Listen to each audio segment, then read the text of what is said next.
Oh man, we are finally here. Is anybody else in the house? Well, if you ain't, come on in. Come on in. Let me see. Somebody's freaking watching. Shout out to everybody that's here, man. Make sure y'all hit the like button on your way in. I'm trying to pull up the stream so I can see the chat and shout everybody out. But getting these dumbass boner pill commercials again. You guys get Tommy Sotomayor mentioned that the other day. He was like, he's like all these Viagra commercials and dick pill commercials. That's what he called them, I think. But I guess it's because the algorithm senses our age and that we're males and whatnot. So now it's gonna give us all the bullshit that we don't need. Because I don't know about y'all, but my thing worked. My thing worked just fine. In fact, my thing got me cussed out by Latina Spicy today. Yeah, I caught some of that Latin spice. Shit was hot. I tell you, boy, man, shit. Anyway, so a couple of things to talk about. The election. This is how detached. Let me make sure my mic is on. Hold on, sound check. The election. Why does it sound so loud? Is my gain too high? What the fuck is going on?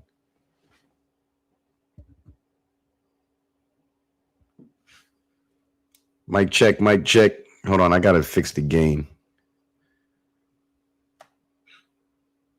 Mic check, mic check. Hold on, I gotta fix the gain. Is that? I don't even know which way is down or up on this freaking thing. Mic check, mic check. Hold on, I gotta fix the gain. Is that? I don't even know which way is down or up on this freaking thing. Okay. Mic check, mic check. Hold on, I gotta fix the gain. Is that? I don't even know which way is down or up on this freaking thing. All right, here we go. Mic check, mic check. How we sounding now? We sounding okay now? There we go. Mic check, mic check. How we sounding now? We sounding okay now? Sounding a little better, not all crazy. Mic check, mic check. How we sounding now? We sounding okay now? Sounding a little better, not all. Yeah, it's not all like staticky and shit no more. It's better. It don't sound like Dane Calloway's mic. Shout out to Dane, man. Dane's a genius. And Dane Calloway, funny, Dane Calloway did a stream the other day.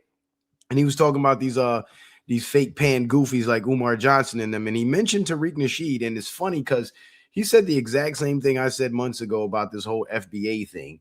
And I did kind of walk it back because I was like, you know what? If people want to identify as that, cool. But at the end of the day, the man who created it, his definition is y'all descended from Africans. So it's Pan-Africanism 2.0. And Dane Calloway said the exact same thing. And I'm so glad that Dane said that because I wish more people were around to hear it. Anyway, how we sounding now? I wish more people were around to hear it. Okay, yeah, we sound great. We sound awesome. Perfect, perfect. So let's get into it. Why am I not seeing any comments in the chat? Is anybody not commenting? Is that what's happening? Because people are coming in, the likes are going up. But I don't see any comments. Let me see. Maybe I'll refresh it. If I refresh it, maybe it'll work. Oh, come on with the commercials again. Jesus Christ. These people have no mercy. No mercy at all. Yeah, YouTube is tripping tonight, man. Hold on. At least on the phone it is. Let's refresh again. See if that works. Okay, I see the chat. I don't see any comments, so whatever. Maybe y'all are not commenting. All right, let's do the damn thing. Damn it! Enough of the yapping.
feel like your tooth sensitivity isn't severe enough to deal with? What if I told you Sensodyne has a fast and simple remedy? Sensodyne Clinical Repair starts to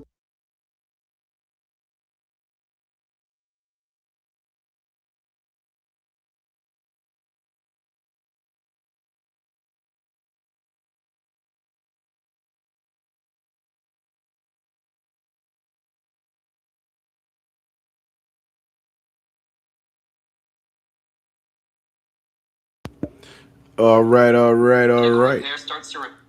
What's happening, everybody? Welcome. Now I see comments. So there are comments. So nobody was commenting. That's what was happening. Cool. We figured it out. I've solved the mystery. It was not YouTube tripping. It was YouTube tripping. Shout out to Tailfoot. What up, brother? Good to see you. D. Allen, good to see you, my man. Good to see everybody here. Shout out to everybody that's here. Hit that like button. Hit that like button, please. Please make sure you hit that like button. So tonight is going to be a bit of a recap. And this is how detached from politics I've been in the last few months. I forgot it was midterm. It was a midterm election year until I started seeing stuff popping up on my Google feed and on Facebook and Instagram and shit. And I'm like, oh, yeah, that's right. Election season. Why haven't we discussed this? So that's what we're going to discuss tonight. But we're going to dig a little deeper because we're going to talk about the election defense. You know how everybody tries to downplay, oh, the military's not involved with the election because they're still stealing elections. The elections are rigged and this and that. Well, it's very important to have clean elections because that's one of the main parts of returning power to the people. Once the controllers were able to rig the election system, they ensured that their political puppets will always get power. And as long as their political puppets get power, all of the bad policies that affect us as Americans in a negative way, but benefit a select few, would get passed, and that would become the law of the land. And today we see it clear as day with the systematic constitutional violations within the justice system. For example, the bad economic policies that are ruining democratic states, making cities like New York City almost impossible to invest in because the taxes are so high. Or let's backtrack. Let's rewind back to COVID back in 2020. All the cities and counties that had the most draconian policies and lockdowns were all ran by foreign infiltrators. So how do you fix this problem? If the election rigging is so well entrenched, they have their personnel in every level of the elections, of the election system. They have access to the software that can flip votes and all of that stuff. How do we approach this situation? How do we flush out these bad actors? And how do we ensure that whatever software is being used can't be tampered with or manipulated by outside forces? Well, it takes military intelligence capabilities. And Cyber Command, as you can see there in that headline, U.S. Cyber Command, NSA, poised to support U.S. election security. This was in January of 2020. This was when Trump was running and Biden stole the election, right? So if there's all these election measures, these election defense measures that DoD is putting into place, or DOW, I should say, is putting into place, then why is it that they were able to steal the election in 2020? Well, the answer is very simple. They were allowed to steal the election in 2020, and Joe Biden was not the real Joe Biden. We've gone over this a million times. So to answer the question of who was running the country, then it was the military running the country and putting on the Biden show. And the reason for putting on the Biden show was to get all the operatives within the networks that commit the election fraud, get them comfortable with thinking that their man had won. The fraud that they carried out went undetected. The election was decided by them, essentially, and their man was in. So a lot of them started taking to social media, bragging about what they've done. A lot of them continued with the election fraud in 2022 in those midterms. And now we're seeing people get indicted, go to prison, get sentenced. People who were arrested back in 2021 and 2022 are now getting sentenced, and they're going to jail. And Cybercom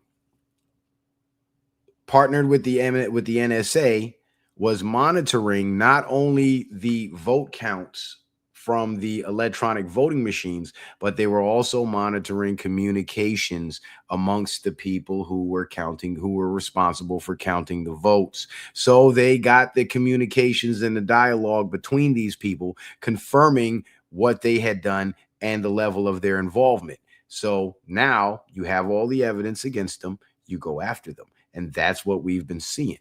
But again, because this is a step in the right direction, because this is unraveling that narrative that, oh, there's no point in voting because the elections are all rigged.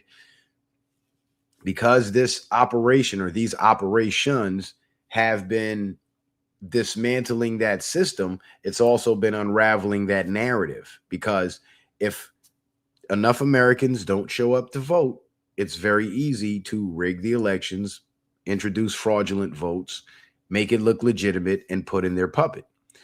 Now, somebody was telling me, like, well, if Trump got to be president and the elections are this rigged, then Trump must be a puppet too.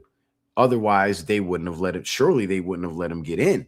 But the thing is, Trump got in because something unprecedented happened in the 2016 presidential election that had never happened before, which was the new voter turnout rate jumped from 9%, which was the current record at the time held by Obama in 2008, 9% new voter turnout rate to come vote for the first black president.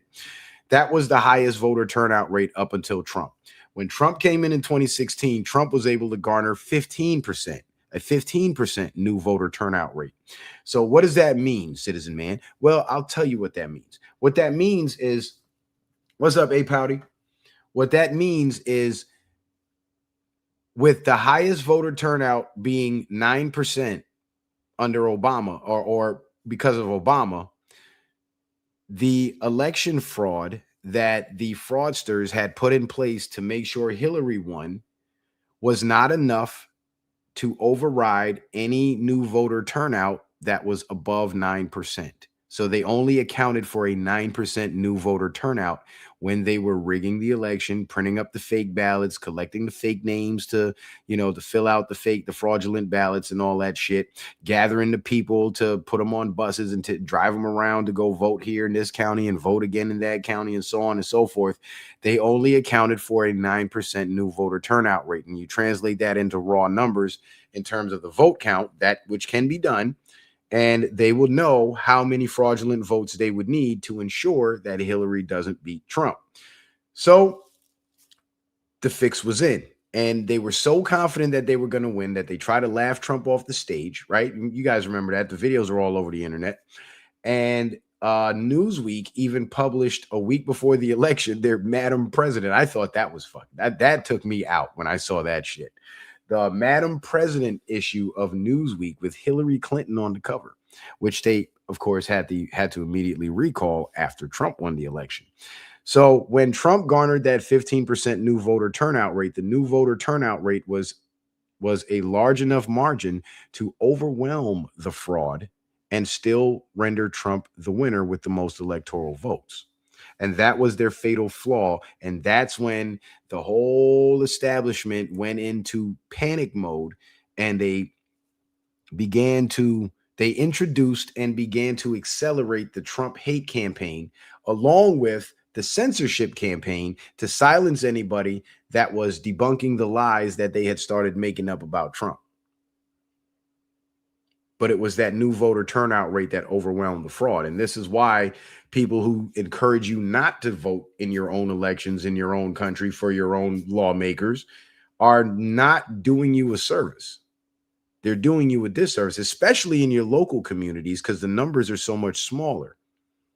They're not doing you a service. Essentially, what they're saying is, go sit on your hands and keep complaining about how these foreign agents and foreigners are running your country into the ground, and we'll just keep complaining about it, but we won't do anything about it. And if the next president that runs can get a 20% new voter turnout rate, they'll win, hands down, with no problem.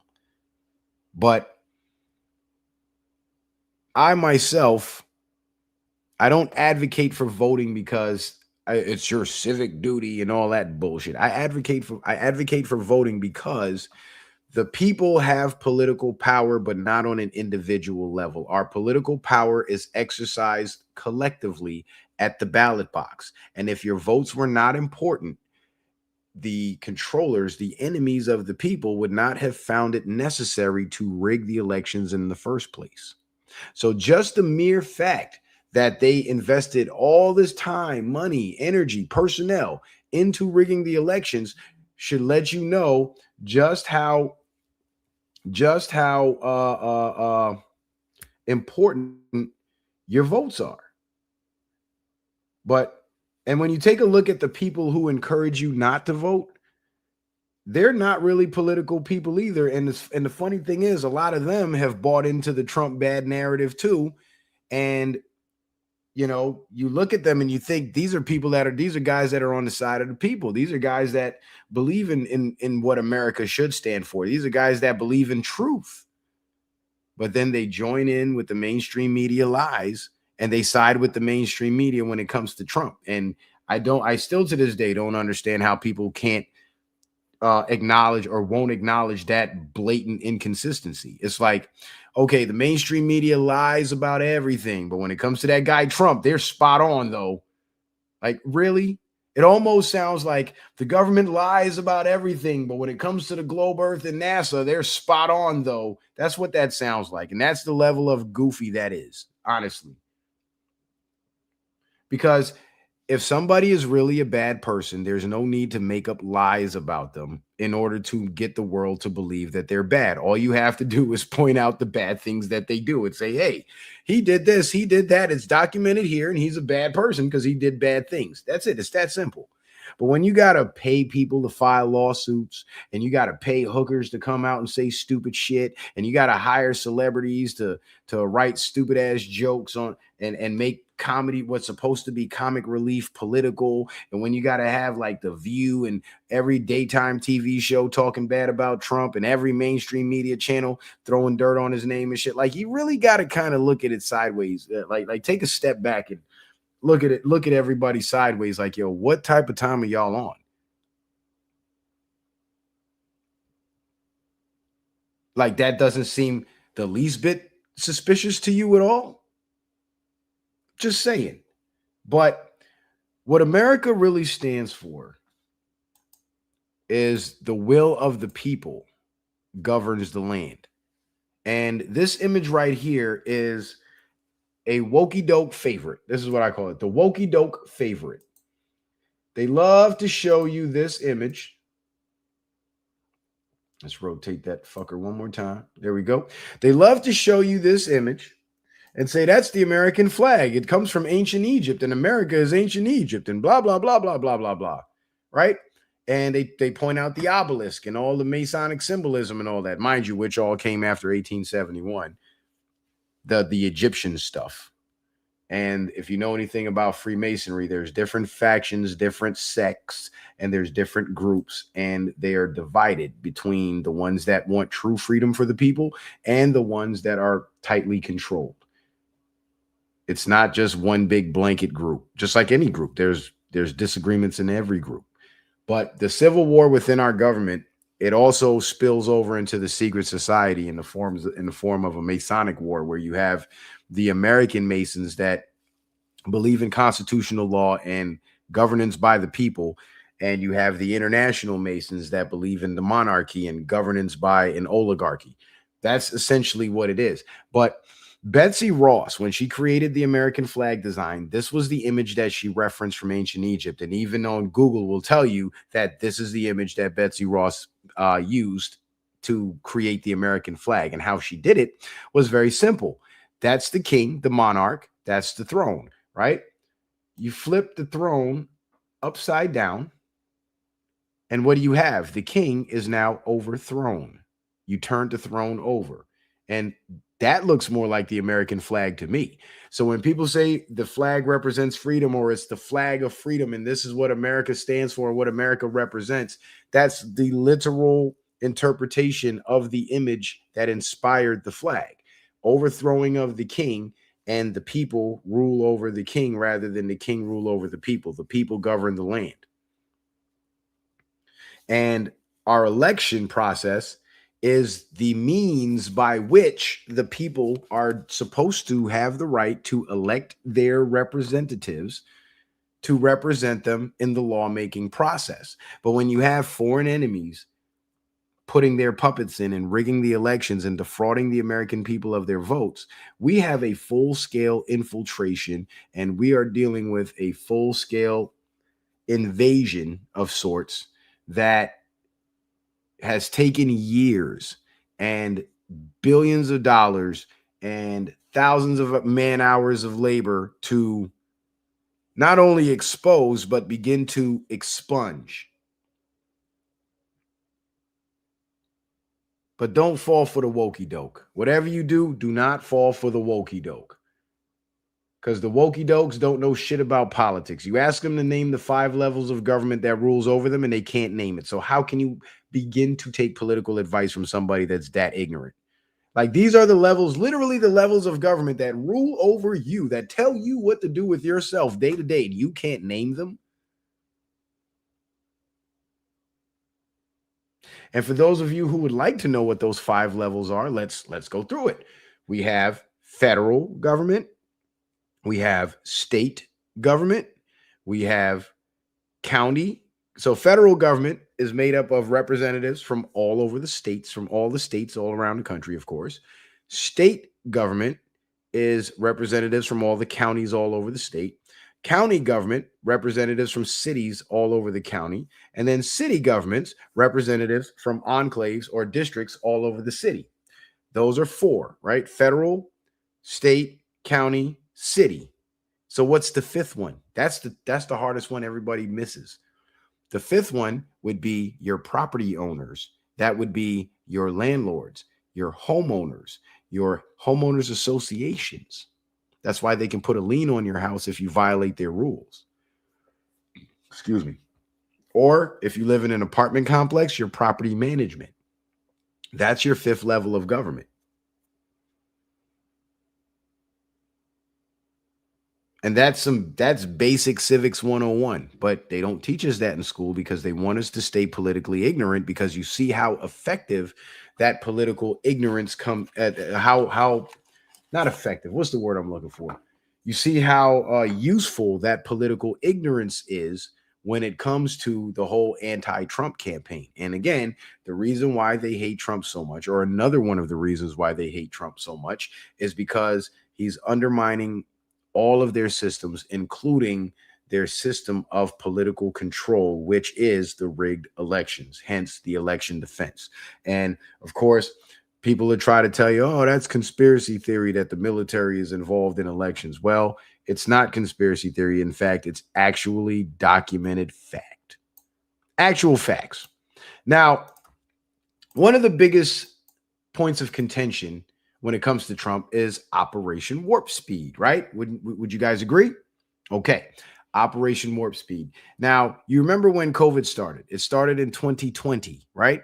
And doesn't the federal, remember I showed you guys the federal, it's a federal law, but it's a specific guideline within the law that states that proper testing for vaccines to be approved by the FDA to be brought to market takes a minimum of 3 years and can also take up to 10 years.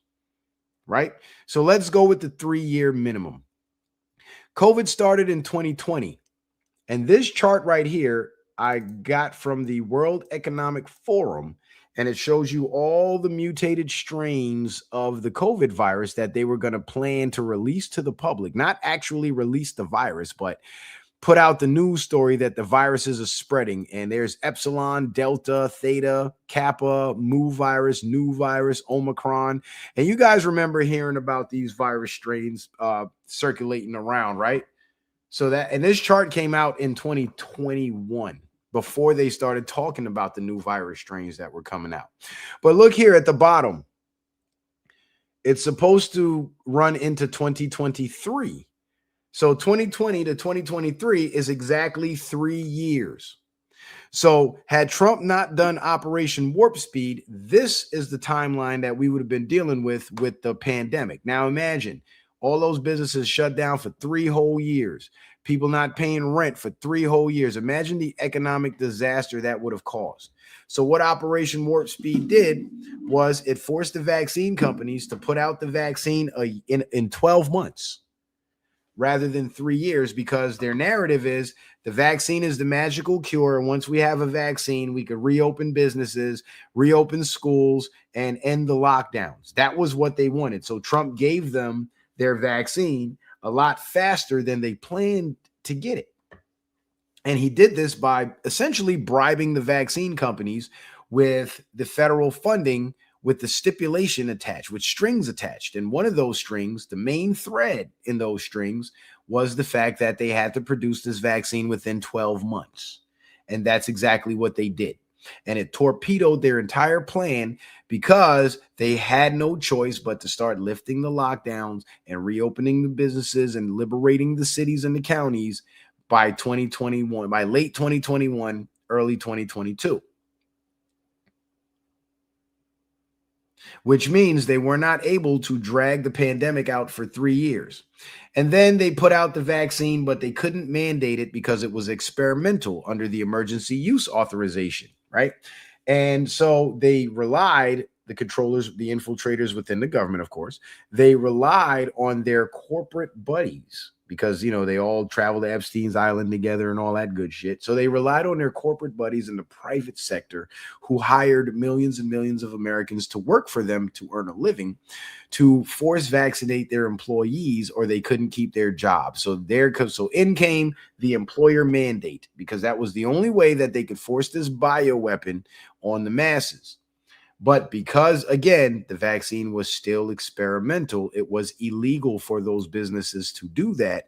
And many people who lost their jobs for not taking the vaccines sued the pants off those companies and won settlements. But the settlements came with an NDA, a non-disclosure agreement, where they cannot discuss the facts of their case because they did not want to let this secret out. But then a few good Americans challenged the mandates, the employer mandate, took it to the Supreme Court, and the Supreme Court was able to strike it down because the vaccine had not been properly tested for a minimum of 3 years. It was rushed out in 12 months. Thus, it will always remain experimental under the emergency use authorization. So you cannot mandate experimental medicine. And that, my friends, torpedoed the entire vaccine mandate plan. And without Operation Warp Speed, they would have gotten their mandate. So you can be mad at Trump all you want for Warp Speed, but you're only looking at it from one angle. Because if you take the approach of, well, what would have happened without Warp Speed? You think we wouldn't have got a vaccine? Oh, we would have got a vaccine and we would have got it right up our asses. All of us, by force. People would have lost their jobs. Businesses would have shut down. They would have lost their homes. And guess what? They would have started building. They would have started building all these major, like the counties and shit. They would have started building all these homeless camps to usher people into, and then they would force vaccinate you in the camp. That was their plan. And Operation Warp Speed torpedoed that shit. So if you hear people, you know, expressing dismay with Trump and saying Trump's a bad guy, and they try to use Operation Warp Speed as an example, all they're doing is demonstrating their lack of knowledge of the actual facts of the situation. They're speaking from a place of ignorance because they don't know shit. They think they know, but when it comes to this, they have no idea because they're completely oblivious to the 3 to 10 year law for vaccine testing. They're completely oblivious to the fact that putting out a vaccine in 12 months means it could never be mandated. They're not thinking about any of that. All they're thinking is Trump paid for the vaccine and they put out the vaccine. Guess what? The vaccine was already cooked up. How do you think they got 30 billion doses in 12 months? They had that shit waiting. It was sitting around waiting. It was already made. So they would have put it out anyway. And if it wasn't for Trump intervening and steering the ship in a different direction, they would have got their 3-year testing period and they would have gotten their mandate. And then the guys with the guns and the white lab coats would be showing up at your door to stick you and your children. But anyway, after the 2020 election, this was posted on Inauguration Day by Mike Pompeo when Biden took office. January 21st, 2021, he posts 1,384 days. Do you know that's exactly 4 years?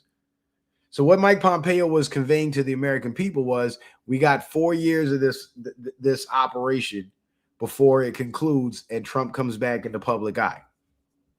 And that's exactly what happened. 4 years of the Biden show, and then Trump came back. So the signals were being sent. Now, during the Biden show, though, during these 1,384 days, operations were carried out, like the fake Afghanistan withdrawal to make Biden look bad. It was completely fake. The soldiers that they said died. Remember, we checked the obituary listings and there were none. Remember that? Oh, it was almost like these people didn't even exist. You guys, who was here for that stream when I debunked the Afghan withdrawal? And I showed you the article talking about Trump's meeting that he had with the Taliban, not during Biden's administration, but right before he left office. And in that article, it specifically said certain parts of the plan, certain parts of their discussion or their agreement was not being disclosed from the public, but these are the parts that they are going to tell you. And I believe that, and based on what we saw with the faking of the Afghan withdrawal, I believe part of that agreement was for the Taliban to participate in getting the videos made and producing the videos for the news to tell everybody that the Taliban is killing Americans and taking over American bases and and turning up in Afghanistan because we withdrew too fast, right? Yawning, shit. Red Bull ain't working no more. Should have got 2. But aside from the obituaries not having these soldiers listed, right? This article popped up and it was, is there a date on this? There's no date on this. There it is. Yes, there is. August 18th, 2021. And it says, U.S. has no plans to rescue Afghans stranded behind Taliban lines outside Kabul airport. So think about this. If the Taliban was really turning up and killing Americans and causing all this trouble in Afghanistan, why didn't the U.S. go in and rescue the American citizens? Because the story was a lie. And all the equipment that the Taliban seized, quote unquote, they didn't seize. It was given to them as payment for helping to produce the videos. That's why when they did that Chinook helicopter rescue off the top of the building, quote unquote, I put rescue in quotation marks, it looks so iconic, almost like the Vietnam War, a scene out of the Vietnam War, because it was staged, it was choreographed, and it was orchestrated, and that was all cooked up in the agreement with Trump and the Taliban. And the reason why Trump allowed the Taliban to retake Afghanistan was because the Bush administration put the Taliban out of business so they can get those poppy fields growing so they can start getting that heroin shipped out to the United States. And the Taliban, when they were before 9/11, before Bush sent our military in there to depose them, the Taliban had actually been shutting down the poppy fields and the heroin trade on their own because they didn't like it. They smoke hashish. They don't fuck with the heroin.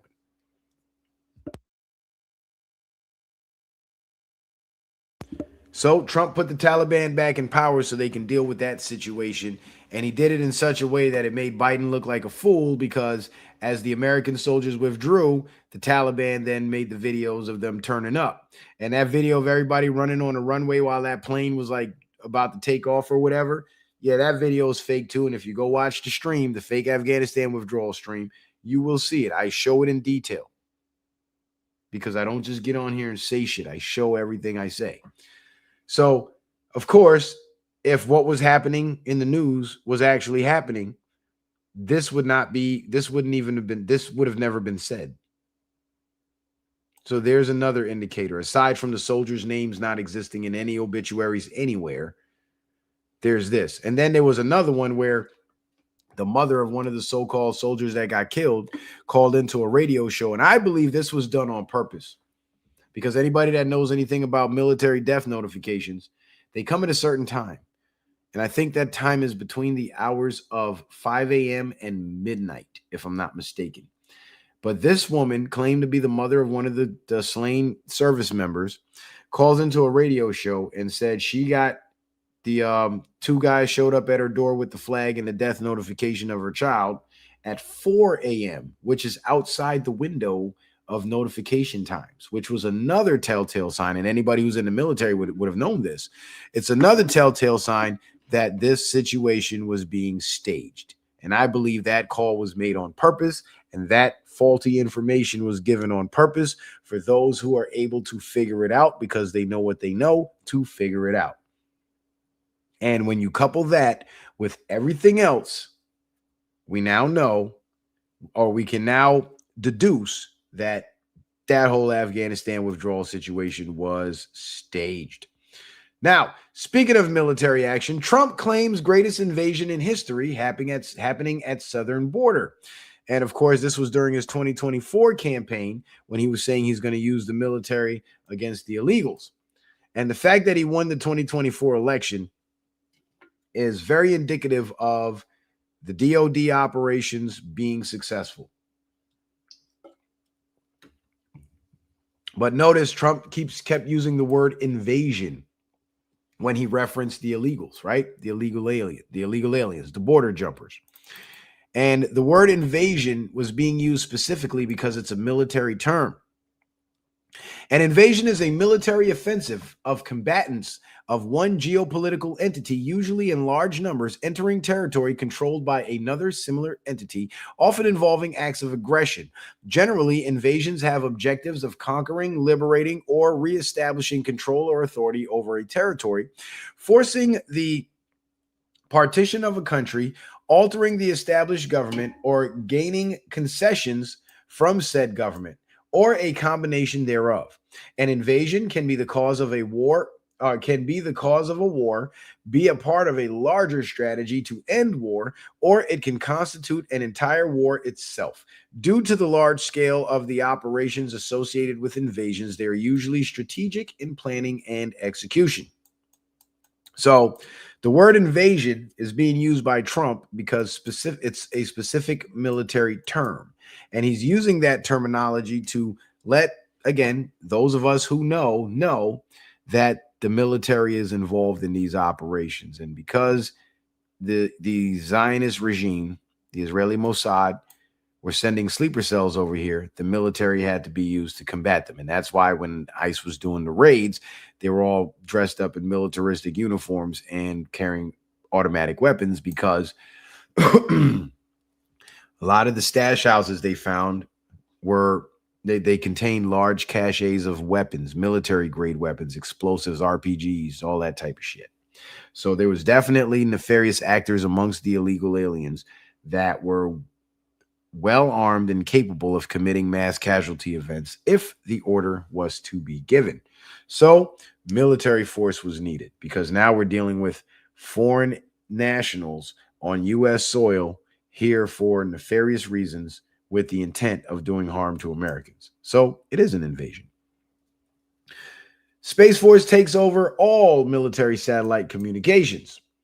So Space Force took over the military communications because Space Force was basically the intelligence gathering service or agency that was collecting all the dirt on the bad actors by intercepting their communications. And I believe the takeover of the military satellites was to give them more access to more information, especially information about people within the military, because the military was now embarking on an operation which involved domestic bad actors, domestic enemies, essentially. So we couldn't afford to have spies and moles and leaks and mice in the group, because that would make it even more difficult to go after these bad actors. So Space Force takes over communications. Space Force now has all communications. Space Force will get its own special operations element, SOCOM commander reveals. Now, I don't have this article, but this is from May 1st, 2025, during Trump's quote-unquote second, which is actually his third term, but whatever. And the special operations element that Space Force was getting were actual boots on the ground operators. Now, if Space Force is about outer space, Why would they need a special operations element? Well, they need a special operations element because they need an elite team of operators to engage in any snatch and grab operations that they had to do involving bad actors that they would identify by way of these intercepted communications. So the special operations element was basically Space Force's boots on the ground. Trump suggests he'll use the military on the enemy from within the U.S. if he's reelected. And by enemy within, he's talking about the people that defrauded you of your votes to get Joe Biden into office in order to open up the border and allow us to fall victim to a foreign invasion. And again, you call that invasion an invasion. It's a military term. Now you can use the military against the invaders. It's that simple. It's all about the words you use. Now, this slide right here is of particular interest. Let me do a quick sound check one more time. Now, this slide right here. Yeah, this slide is of particular interest because it says flat earthers called Trump's Space Force idea impossible. And this is an old article from an old show. And in this article, the flat earthers basically discussed how space is fake, so there can't be any Space Force. And they're 100% right. And as a fellow flat earther myself, in doing the flat earth research, the actual diligent research, examining the space programs and the nonsense they produce and realizing just how crappy, how full of shit they are, I realized then that Space Force can't possibly be about space because Trump and his people know about the flat earth too. Now, whether they believe it or not, I don't know. But this Space Force thing, my flat earth knowledge allowed me to decode Space Force and confirm that it's not about space at all. Remarks by President Trump at event establishing the U.S. Space Command. So Space Force was actually established in 2017, but publicly announced in 2019, just so you guys are aware. But the flat earthers, you have to be a flat earther to decipher this, because if you're a globe earther, you believe in space. And if you believe in space, you're more likely to fall victim to the Space Force deception, which is selling the public the idea that Space Force has anything to do with outer space. It does not. Space Force is about the information space. In other words, the internet. And here, I decoded this a long time ago, so I'm going to walk you through it pretty slow so you guys can get it. So the year it was founded, the 20th of December, 2019. That would be December 20th, 2019, right? 12/20/2019. You remove the slashes and you add every single digit together. So 1 + 2 + 2 + 0 + 2 + 0 + 1 + 9 actually equals 17. So once I discovered that, I was like, okay, there's something here, because they didn't choose that December 20th, 2019 date by accident. They did that because they knew somebody who knew the numerology would figure it out. So Q, 17 equals Q. So then I go to Wikipedia, and this is an old Wikipedia post. They've since changed it. And it's possible, because I had a bigger channel back then, but it's possible that they changed it because I'm exposing it and they don't want it exposed. But I only got 33 people watching on my YouTube live and 7 watching on Rumble. So I'm not a very loud voice, and I shouldn't be that big of a threat. So even if what I'm saying is true, right, and exact, I still shouldn't pose a threat, because who the fuck's going to see it other than the few people that do? But nevertheless, so when you go to type Space Force, go to role. This is what came up: space security, combat power projection, space mobility, logistics, information mobility, space domain awareness. That's what that says. And if you take the first word of every line, this is what it spells out: space combat, space logistics, information space. See, space combat, space logistics, information space, which is the internet. And again, if you're a globe earther, it'll be very hard to even begin this process because you won't even get as far as deciphering the founding founded date, the founding date.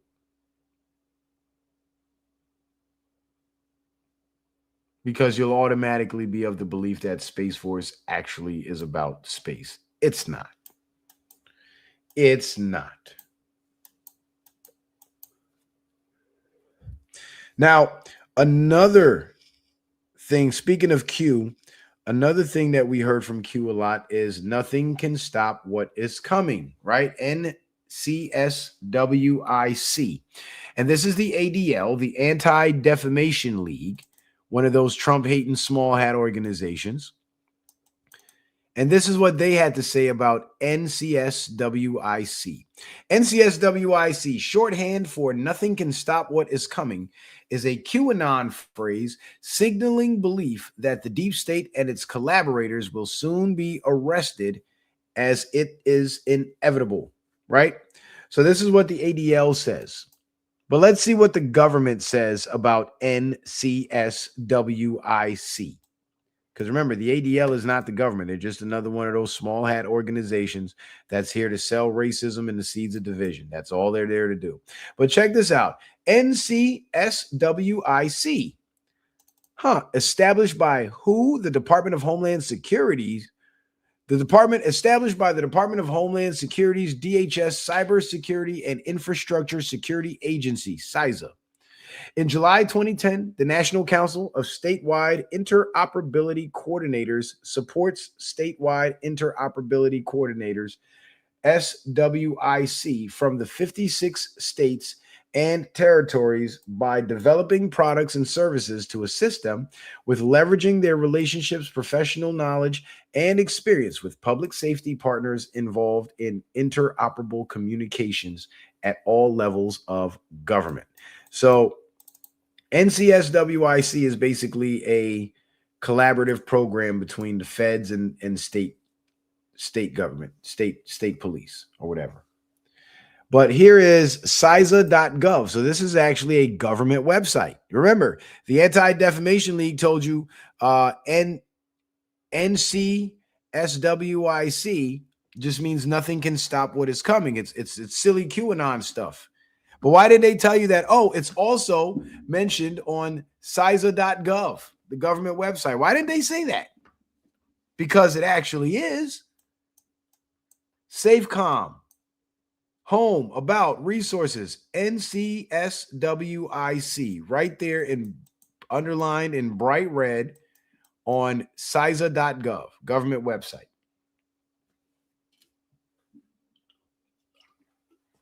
How you like that? But you see how they lie? Because the ADL could have said nothing can stop what is coming is the Q phrase, Bob. They could have said that, and they could have also said it's also a government program where the feds and local authorities collaborate. They could have said that too, but they deliberately left that out because they don't want you to know. They want you to stay in your ignorance so they can keep bullshitting you. National Council, that's NC, of Statewide, that's SW, Interoperability Coordinators. That's the I, that's the C. So that's the NCSWIC.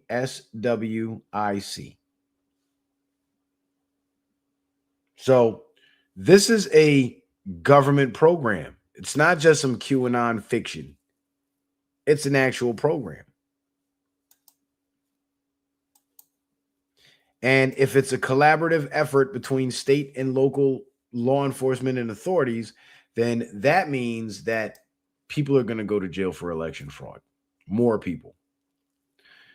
DoD intelligence and intelligence-related activities and defense intelligence component assistance to law enforcement agencies and other civil authorities. So, and defense intelligence component assistance to law enforcement agencies and other civil authorities. So this is saying that DoD is directing their intelligence agencies to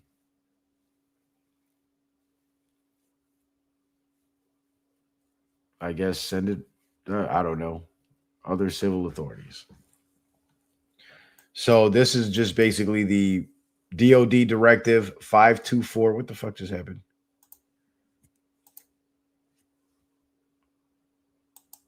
Oh, it just jumped back to the beginning. What the hell?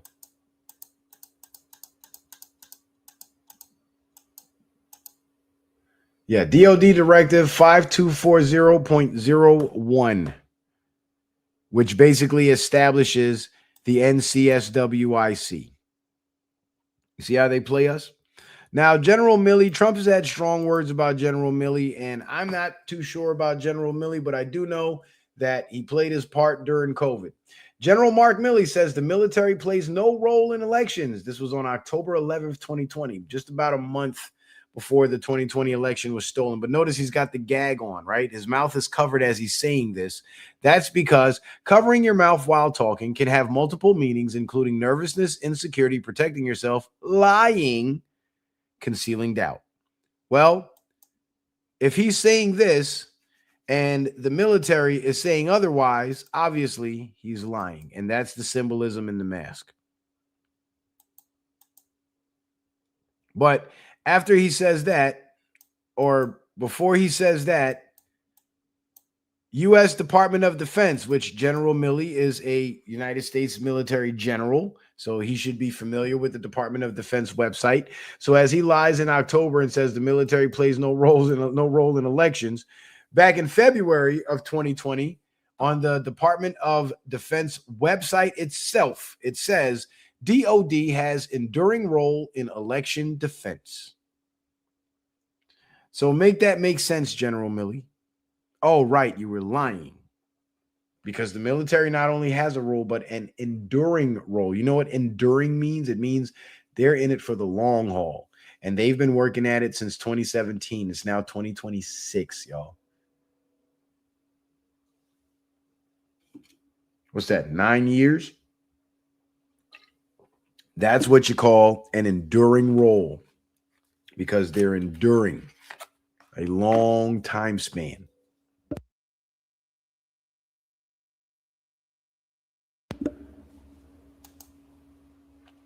Voting has begun for the 2020 presidential election primary season, but it's not the beginning of the U.S. government's defense against foreign interference and influence in our elections. And that's the whole reason for the military involvement, because foreign interference. And the electronic voting machines, the company that owns them was headquartered in Venezuela, and Nicolas Maduro also benefited from the fraudulent voting machines. And Nicolas Maduro was supplying his operatives here in the U.S. with lots and lots of money. And Trump had to go down there and get rid of Nicolas Maduro, not only over the election fraud in the 2020 election, but the drug business too. But anyway, at the Reagan National Defense Forum last December, Army General Paul M. Nakasone, U.S. Cyber Command Commander and Director of the National Security Agency, laid out the Defense Department's role in election security. We began the ability for us to defend the presidential elections, not today, not 6 months from now. We began it the day after the midterm elections. He said, we have not let up in terms of our ability to understand what our adversaries are doing. The Defense Department plays an important role in that whole of government partnership, spearheaded by the NSA and Cybercom's Election Security Group, formed in the wake of the successes of the Russia small group during the 2018 midterms. So essentially, the military does play a role in the elections, and what's his name? General Milley actually lied. David Imbordino, the NSA election security lead, and Army Brigadier General William Hartman, Cybercom's election security lead and commander of Cyber National Mission Force, co-led the Joint Election Security Group. Its purpose is to align the two organizations' resources, efforts, and actions to disrupt, deter, and degrade adversaries' ability to interfere and influence U.S. elections.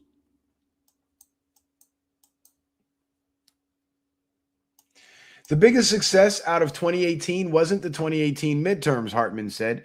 The biggest success was we put in place both organizationally and from a business practice standpoint a focus on an enduring mission to protect the democratic process. And again, the 2024 election was evident of that. And also the systematic wind down in the amount of election fraud we've been seeing since Trump even took office. 2020 was kind of like their last hurrah with the election fraud, and they didn't get away with it. I guarantee you, you think they did because that's what you're supposed to think, because they're supposed to think they got away with it too, but they didn't.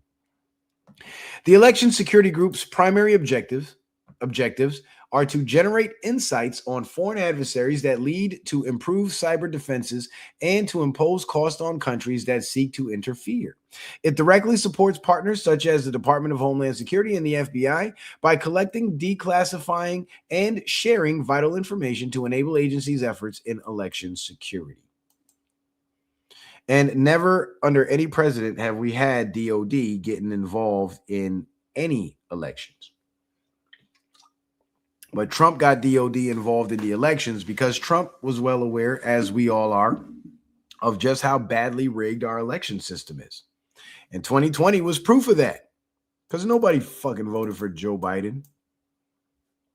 The FBI will engage, well, nobody with sense.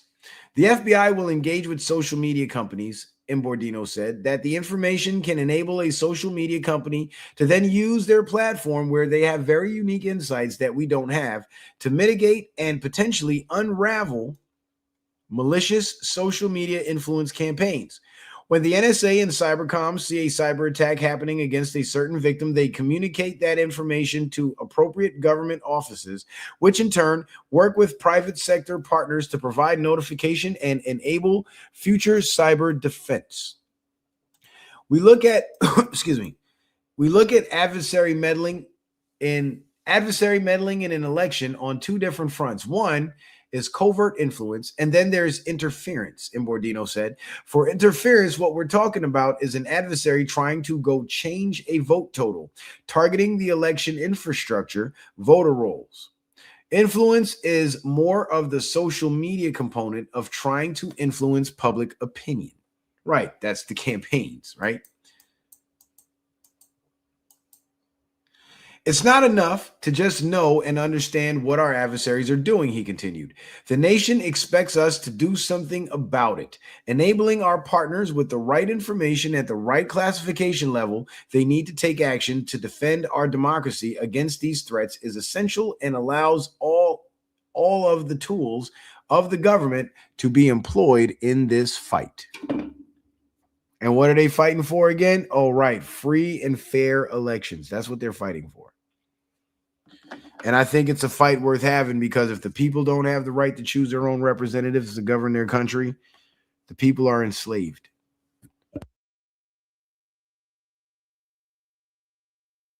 You don't have representatives, you have masters, because that's what it amounts to. So let's continue on. We look at adversary meddling in an... Wait, that's the same one?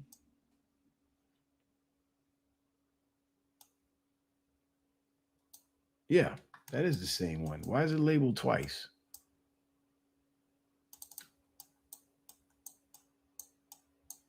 Anyway. Guiding all of Cybercom's efforts is their underlying framework for the continuous execution of cyberspace operations, known as persistent engagement. The concept of constant contact with adversaries in cyberspace, engaging beyond DoD networks to defend forward, officials said, noting that persistent engagement enables Cybercom to be postured to impose costs against foreign malicious actors before they reach the homeland. An example of persistent engagement in action is hunt forward operations. that involve deploying defensive cyber teams around the world at the invitation of allies and partners to look for adversaries' malicious cyber activity. These teams send insights back from these missions, enabling defense for U.S. and partner networks and providing real-time situational awareness of cybercom to better protect the nation from foreign attacks in cyberspace. See that cyberspace? That's the space of Space Force, cyberspace. In a hunt forward operation, we are able to work with partner nations and receive an invitation to execute operations in their country, Hartman said. These are generally countries that are in the near abroad of adversaries that we're potentially concerned about.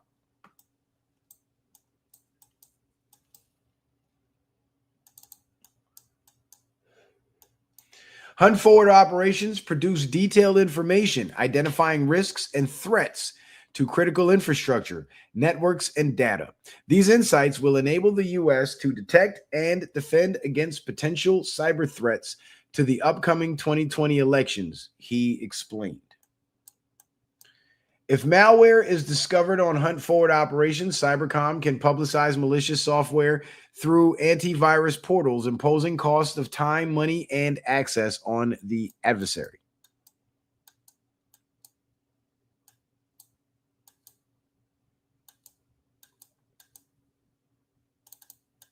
Another way the combined Cybercom and NSA election security group enables defense is through the National Guard Bureau. And that's what brings us to, where the fuck is it? To this article right here. Hundreds of National Guard troops are activated or on standby ahead of Election Day. And this was from back in 2024, mind you. So let's jump back a little bit. National Guard members supporting their state and local elections have the ability to share information to various organizations within the election security group. The group will then use national level intelligence to assess whether there is a foreign threat before providing that information to the National Guard, DHS, and FBI. The primary way that we work with the states is really working by, with, and through DHS and FBI, which is absolutely a critical component of how we interact, Hartman said. And the National Guard is present in all 50 states, 3 territories, and District of Columbia. Guys, make sure y'all hit that like button, man. We got 39 watching and 31 likes. Keep hitting that like button. Okay, where are we at? 50 states, 3 territories. Okay, District of Columbia, which allows us to potentially look at something that may be occurring in the United States and see if we can track that activity to any foreign actor or to any foreign space. And this is how Nicolas Maduro got on Trump's target list, because when they tracked that activity, they tracked it back to Venezuela, and well, Nicolas Maduro was the president of Venezuela.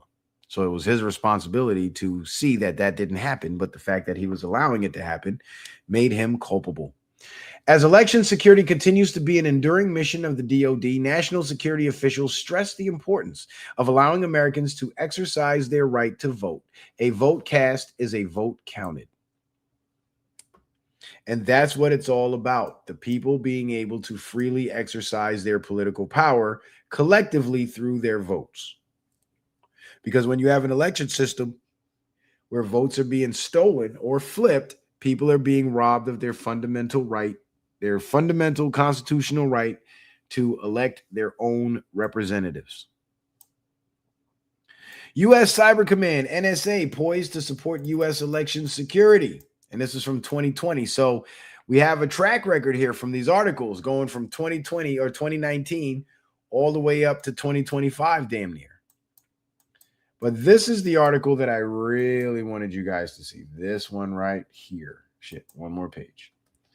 Because I believe that this was the article that talked about the not the hunt forward operations, but the National Guard being dressed as quote unquote neighbors in plain clothes to monitor the elections. And this is how the military actually got the real vote count from 2020 when they stole it for Biden. So let's read through this article and I'll see if I can find that sentence where it talked about National Guardsmen being dressed as quote unquote neighbors. The National Guard has hundreds of troops activated or on standby across the country to defend against cyber attacks and support operations during Tuesday's presidential election. About 125 Guardsmen are currently working on operations across 10 states.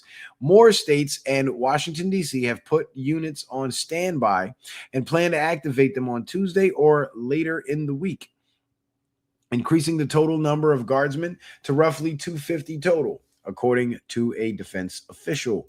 The states with current missions include Alabama, Arizona, Delaware, Iowa, Illinois, North Carolina, New Mexico, Oregon, Wisconsin, and Washington State. Units are on standby in Colorado, Florida, Hawaii, Nevada, Pennsylvania, Tennessee, Texas, Washington, D.C., and West Virginia. Oregon also has some on standby. States are preparing for all possibilities as U.S. intelligence agencies warn of potential civil unrest and after Election Day, or on and after Election Day. Oregon and Washington began activating guardsmen after ballot boxes were set on fire in the streets. But as of now, none of the National Guard units are in a civil disturbance or civil response mode. They're in general support or in supporting cyber networks, said Ellis Hopkins, Deputy Division Chief for NGB Current Operations. In recent years, National Guard has been stepping up its cyber support around election time to ward off potential attacks. The Guardsmen will only be activated or on standby during election week, Hopkins said. In January, the National Guard will send troops to support the presidential inauguration. More than 24 states have signed up to send help, said Colonel John Paul Lorenzo, NGB's Chief of Future Operations. The Bureau hasn't received an official request for assistance from the D.C. Guard for the inauguration, but historically, they've activated about 4,000 to 6,000 troops for the event, he said. When a pro-Trump mob stormed the Capitol as Congress certified the election on January 6, 2021, and it wasn't a pro-Trump mob, it was a mob of anti-Trump infiltrators posing as pro-Trump people, because I was there on the steps of the Capitol in D.C. when it all went down, and I saw them with my own two eyes and documented them on video. Trump supporters weren't wearing masks like that. Everybody rushing the Capitol, most of them were wearing masks, and that's how you were able to tell who were the infiltrators and who were the real people. But anyway, it took National Guard hours to help Capitol Police restore order due to miscommunication and confusion over whether the Guard could deploy. No, it was due to Nancy Pelosi saying no.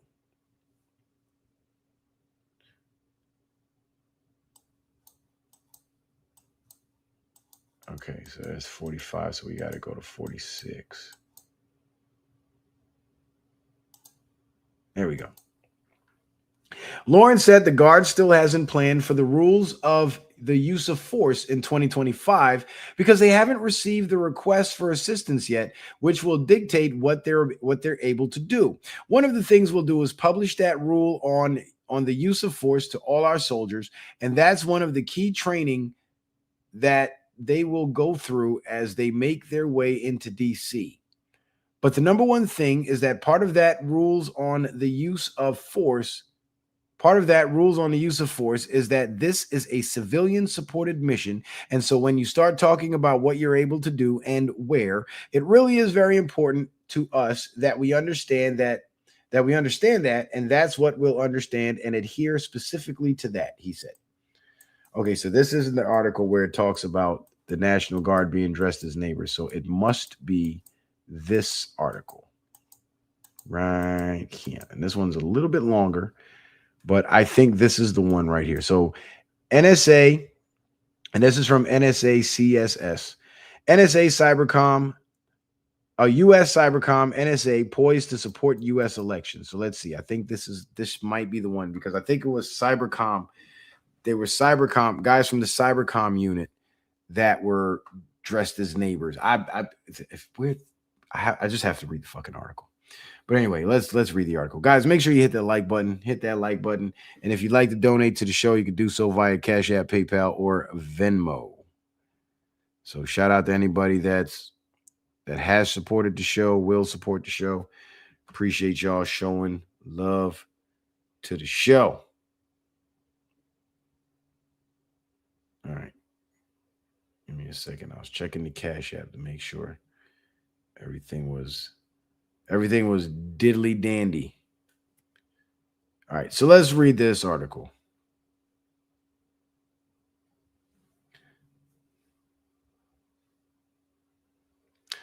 With the Iowa caucuses just days away, the U.S. government is committed to protecting and defending the integrity of the nation's democratic processes and elections.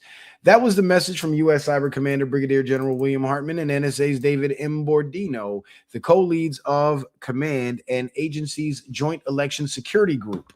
So they have a whole Joint Election Security Group. Mind you, General Milley's telling the public, military got no role in the elections. Okay,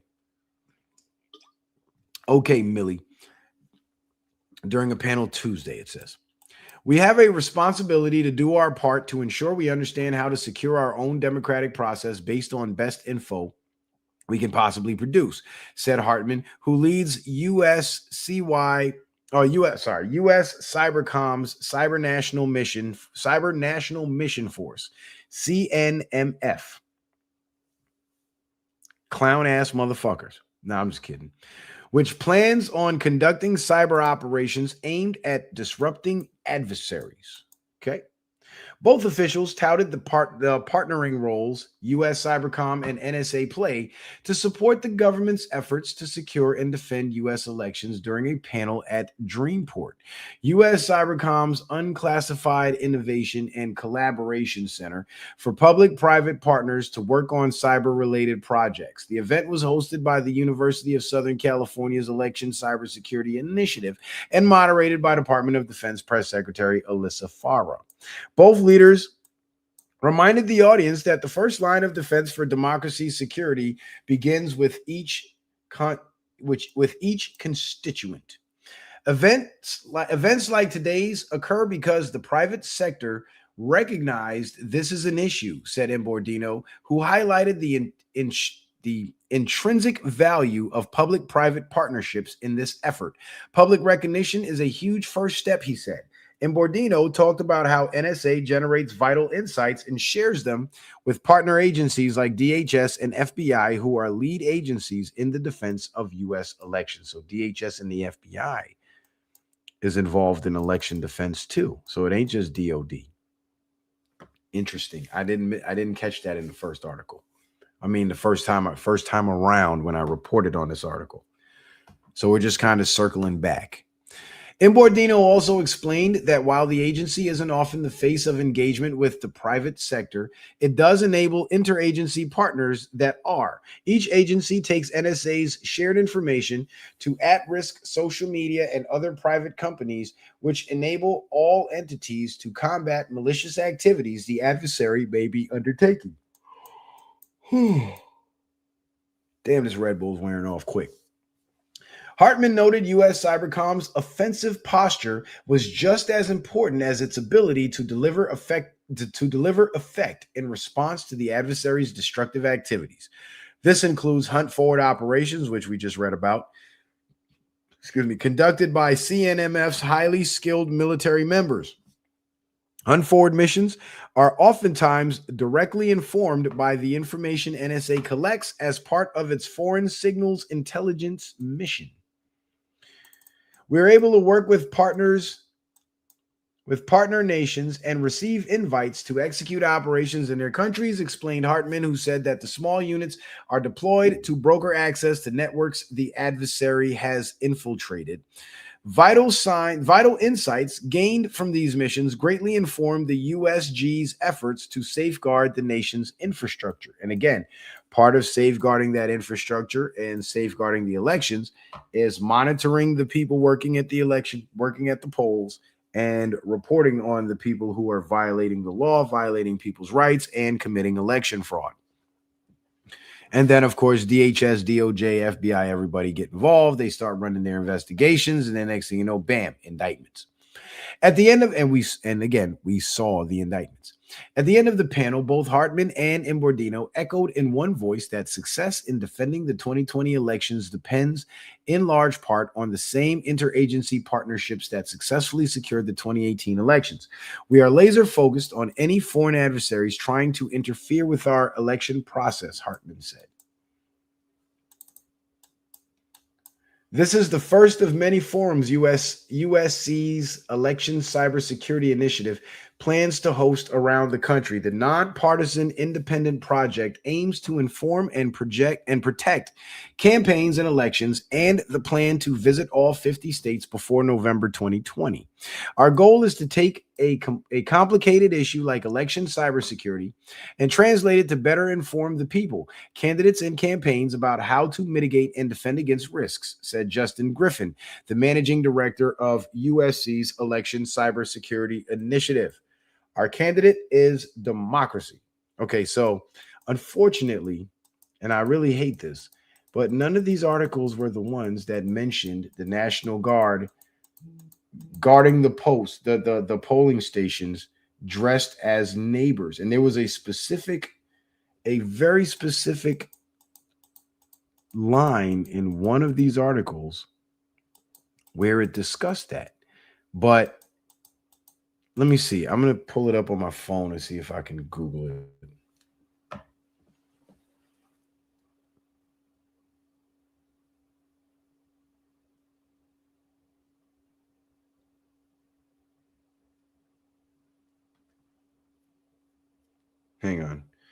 Hang on, y'all. I'm going to see if I can Google this shit. Hopefully something comes up. Let's see. National Guard dressed as neighbors at polling places.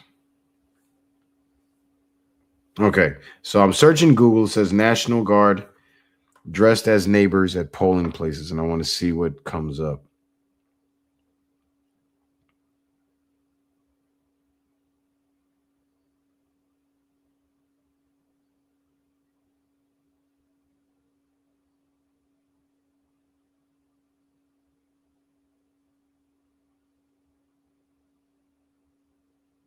Let me see.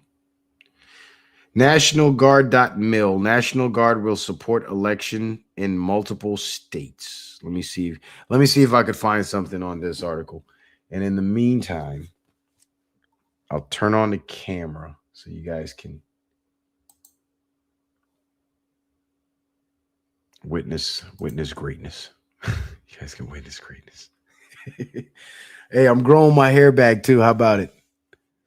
I'm growing my hair back, so if I ever find myself in conflict with a woman with short hair, with a short haircut, and I got to pull out all the stops, I can hit her with the whole with the at least I got more hair than you, because that always gets them. I'm just kidding. No, I'm just growing it out. I like my curls because Anthony got his curls out. His curls are growing out, so I'm growing mine out too. So me and my man could be twinning and shit. All right, let's see. National Guard. So this article is from nationalguard.mil, and it's titled National Guard Will Support Election in Multiple States, and it was published November 2nd, 2020. At the request of their governors, soldiers and airmen of the National Guard are assisting at polling stations, providing cyber support and conducting logistical missions for the November 3rd election. So they do mention the cyber support, but they mention logistics too. The National Guard has a long-standing tradition of providing electoral support to state and local authorities. This year, concerns about COVID-19 caused many poll vote volunteers to stay home, prompting states to ask for help from the National Guard. Guard members will support polling sites on state active duties on state active duty status funded by the state and under the authority of the governor. Nebraska is one of the states whose governor authorized the use of National Guard for election support in May during its primary. Those service members were on state active duty, so they're a state employee. Air Force Major General Daryl Bohack, the Nebraska National Guard's adjutant general. In addition to standing in for poll workers, the Guard has expertise in cybersecurity to support the electoral process. Our highly trained cyber warriors provide our state partners significant capability and expertise to address election infrastructure issues, said Army General Daniel Hokanson, National Guard Bureau. National Guard men and women have provided cyber support through training exercises with local and state cyber officials. Critical infrastructure, blah, blah, blah, blah, blah. Last month, 800 Guard members participated in virtual. Okay, that's the cyber stuff. In addition to practical exercises, the Guard partners with state, local, and federal organizations to provide cybersecurity, blah, blah, blah, to share information, whatever. We're very geographically based with cyber. Okay, that's still cyber stuff. Answered the call. We're in 2,400 airmen answering the call to staff polling location. Okay, here we go. The Wisconsin National Guard answered the call with more than 2,400 citizen soldiers and airmen answering the call to staff polling locations in 71 of Wisconsin's 72 counties for April's election, said Army Brigadier General Robin Blader. Wisconsin National Guard's Assistant Adjutant General. She added that although acting as poll workers was a new mission, Guard members embraced their role as neighbors helping neighbors. Okay, now we're getting somewhere. Blader was not the only one who relished the opportunity for community service. Bohack, who commanded the Nebraska Guard soldiers and airmen who supported the state's primary election, agreed. He answered the Nebraska governor's office call for election support with 134 Guard members at 70 polling stations. He also saw the mission as an opportunity to fulfill Guard members' sworn duty. So that doesn't mention, but it does mention neighbors. It says neighbors helping neighbors. And man, the stream that I did where I read that article, it was from back in like either 21 or 2022. And it talked about the National Guard being deployed. Like that article I just read off of Google right off the phone mentioned National Guardsmen manning polling stations. And not only were they manning in uniform, but that other article that I can't seem to find for some reason, which I thought I had, but I don't. It actually mentioned that National Guardsmen were dressed as neighbors. So they were wearing plain clothes. So military was on site at the polling stations and nobody knew. The only military they thought were there were the people with the guys in uniform. But the guys in plain clothes flew under the radar. And again, it was because of these operations, these security operations by DoD, is why the real vote numbers from 2020 were able to be published, were able to be gathered, first of all, and then subsequently published. So now that brings us to the 2026 midterm elections. And the big question is, will the 2026 midterm elections turn out like every other election where there's all these suspicious wins and contested vote counts and all that shit? Or is it going to be straightforward? People go cast their ballots and their votes are recognized. What's it going to be? How is it going to play out? We'll have to wait and see.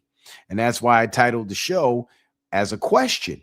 Will the 2026 midterms prove DoD measures successful? And if we have a clean election with not too many contested vote results, then I would say it does prove the DoD operations successful, because over the years, the bad actors have been weeded out. They have been removed. They have been flushed out, many of whom have been indicted and prosecuted. So they're not around anymore. And their successors who were next in line to take their place now can't take their place because, one, they know it's too hot to do it.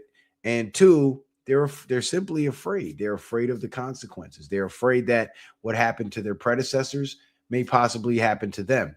And that is a justified fear, because they see shit happening because it's happening to them. The rest of the public might not see it because it's not being widely reported and it's not happening to them. But the people involved in the fraud, they know what's going on already. They know who went to jail and who's going to jail. So one can only hope. One can only hope. But I try to be optimistic, and I would like to think that we'll see something different this time around. Maybe a clean sweep by the true patriotic conservatives rather than the sellouts. Congressman Byron Donalds, actually, I believe he won the Florida primary for governor.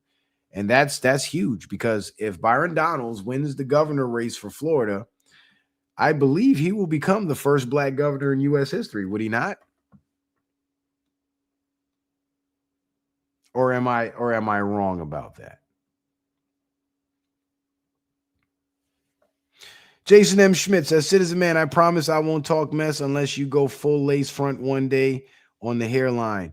Man, hell no. I'm not putting no Barbie doll hair in my head. You crazy? I'm not doing that shit, bro. Hell no. Hell no. Hell no. I don't know, man. I really like my hair now. I've been using castor oil instead of like that regular, any kind of real regular hair products. I've just been using straight cold pressed castor oil, and I've been hitting my beard with it and hitting my hair with it. And it makes my curls, like when I get out the shower, my hair is wet and I put the castor oil in it, it makes my curls real soft and nice and shiny and looking good, and it lasts long. You know what I'm saying? And by the way, I discovered something. Sonny Daniels, it says sign up for the WNBA draft with the lace. Man, hell no. Hell no. I'm not playing Joanna Man, bro. I'm not doing it. And ain't it funny how today Joanna Man is a reality? That's crazy. They actually made Joanna Man come true. But now, I discovered something, right? So if you buy expensive colognes, right? not those cheap alcohol-based colognes that evaporate in a couple of hours, but some nice expensive shit that's oil-based. It's so potent you can't spray it on your clothes, because if it's oil-based, it'll stain your clothes. So you have to spray it on your wrist, or maybe spray it, up under your chin, whatever the fuck. But not directly on your fabrics, because you will ruin your fabrics. A cologne like that. And you get cold pressed castor oil, right?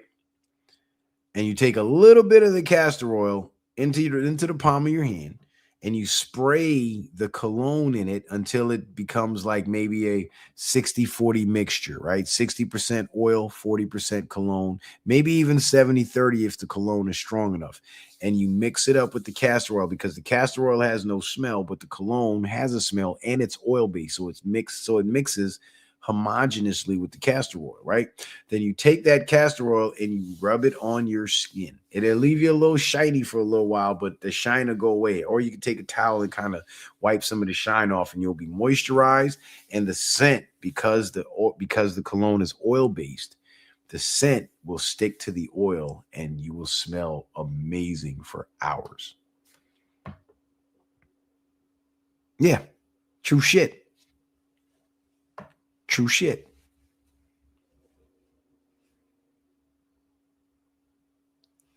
But anyway, will the DoD, first of all, we had to confirm that they were DoD measures being put in place in regards to the elections. So now that we're in 2026 and we've seen the drastic reduction in election fraud, this midterm election is going to show us if the measures have worked or if the measures have failed. But we as the people, we still have to play our part. We still have to get out there. We still have to cast our ballot, because guess what? How are you going to know it's fraud? There's fraud if nobody votes. How are you going to know?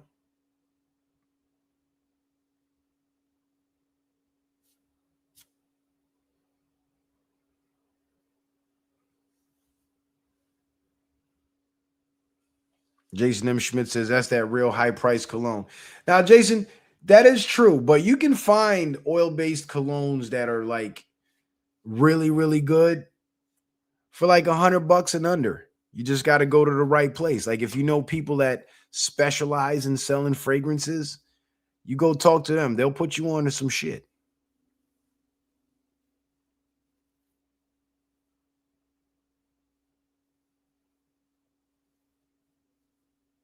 I get all my cologne when I go down to Florida because for some reason they have the best colognes for the best prices down there. I don't know why that is, but it is what it is. But when I go to Florida, I always go every time I hit it like a tourist spot or something. I go to the little kiosks where the fragrance guys are, and I will get I check out what they got and get something if I like what they got. If I don't like what they got, I wouldn't. You know what I mean? And my favorite cologne is Esquire, New Journalist by Esquire. It's really, really good shit. And what's funny is I actually got a 2-for-1 deal the last time I was down there. This was before me and R&B Bay had broke up. And I was down in Florida for Anthony's birthday, matter of fact. And I brought the whole family down and everything. And we were all walking around and we went. And of course, I went to the fragrance guy because your boy needed some smell good. And I actually was able to get her a really nice perfume by Esquire. It's called something else. It's not called New Journalist, but she really, really liked it. And because I got the 2, I was able to get like a buy one, get one half off deal. So I ended up paying for both bottles because he wanted $129 for each one. So I made him an offer. I told him, I give you $175 for both. He countered and said $189. So I ended up getting both of those for under $200. And his original price was $129. And then he showed me the listings of it online, and that cologne actually sells for upwards of $300. So based on, the listings and the retail pricing, I actually got a killer deal on that shit. And guess what I'm going to do when next time I go back to Orlando? I'm going to get more. Yep, I'm going to get more. But anyway, enough about that. Just some tips and tricks to stay fresh, stay fly. Stay fly all the time, yo. Stay fly all the time. Keep yourself looking good, feeling good. Keep your edge up tight. You know what I'm saying? Try to keep your hair cut. Get you some clippers, and if like some edging clippers. And if you got a beard that grows crazy, you don't even have to edge your whole shit up. Just clean your face up, and it makes the world of difference. I swear it does. You know what I mean? You can still maintain your fly. Trim that mustache, trim that beard up. You know what I mean? Keep your shit looking decent. Try to look like somebody. If you want to be somebody, you got to start carrying yourself like somebody and looking like you're somebody. And then you have to make yourself believe you're somebody, even if you're nobody. And guess what happens over time? You become somebody. Sonny Daniel says, no gravity from the commercials with the dolled up whores, the whores.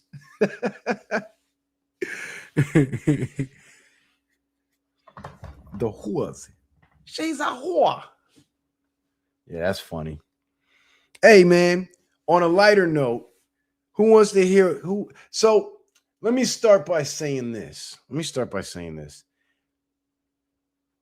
B Miles, shout out to B Miles. He put out an album. I purchased it. It's awesome. Great music. I love it. A lot of guys our age are getting back into making music, and I'm feeling inspired. I've been listening. How many of you guys know about OT the Real? Have y'all heard about OT the Real, the white guy from Philly? Dope rapper. Lyrics are on point. And then guys like 38 Spesh and Don Tripp. These guys that are like in their 30s and shit, touching 40 plus or whatever. I've been listening to a lot of that lyrical rap, and that's kind of how I rap, with punchlines and shit. And so I've been beat shopping, and I got a couple of beats. I got a couple of concepts for some songs. I even got a couple of 16s, a couple of verses written, and I'm currently working on 4 songs right now, but I want my album to have at least 12 or 13 songs.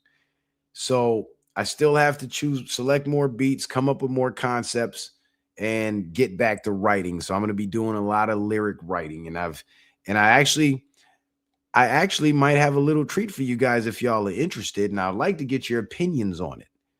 Because 2 of the songs I actually was able to record demos of, one verse from each song.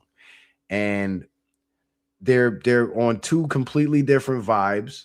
One is more like some player laid back shit. The other one is like some dark, true crime street story shit.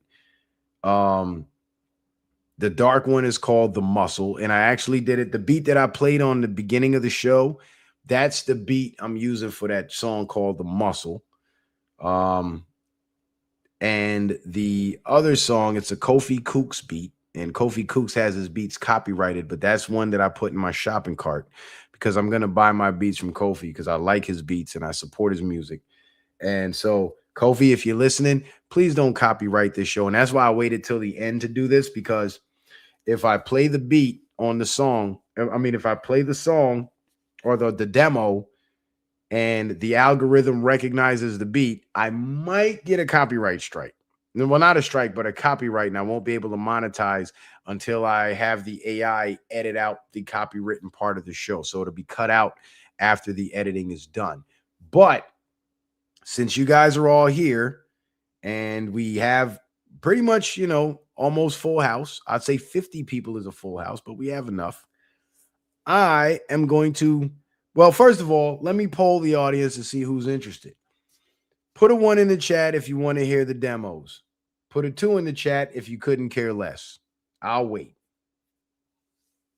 1 for yes, play the demos. 2 for no, I don't want to hear that shit. Tell me something good. All right, so we got 2.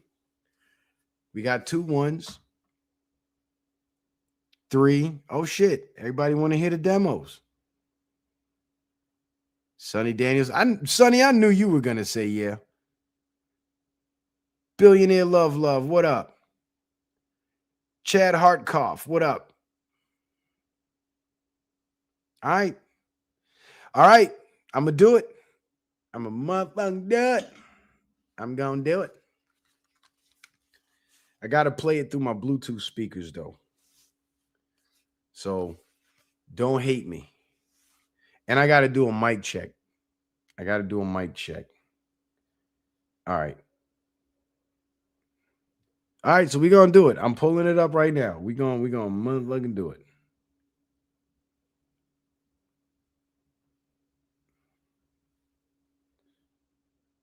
Okay. Which one? Okay, so which one y'all want to hear first? Y'all want to hear the cool shit or the dark shit? Put a C for cool, D for dark. The muscle or the player? Which one? The gangster shit or the smooth shit first? Because I'm playing them both. I'm going to play them both. I just want to know which one y'all want to hear first.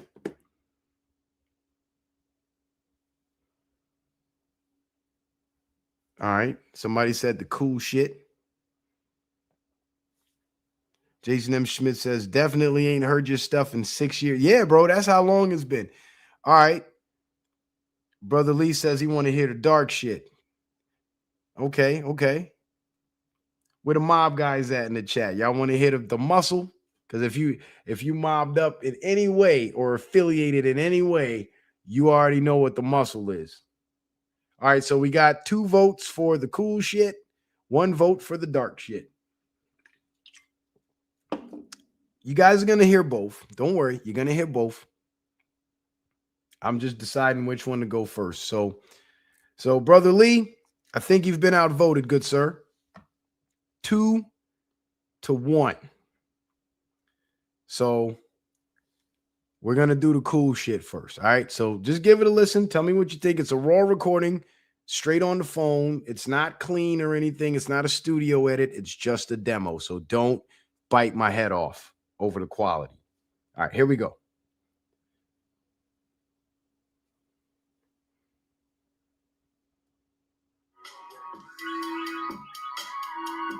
All right, hold up. Let me get the volume turned up. Let me crank the volume. All right, y'all ready?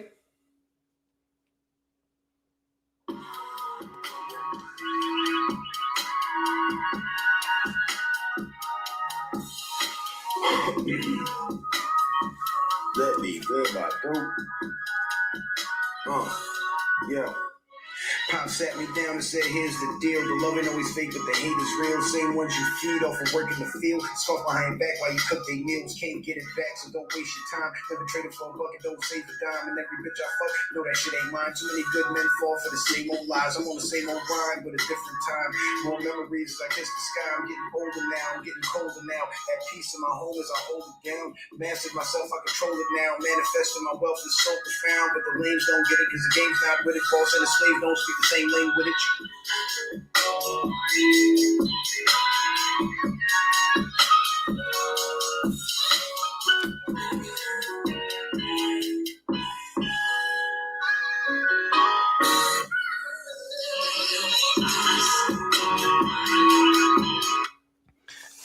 So what y'all think? Did it sound all right? Hold on, let me play it back real quick.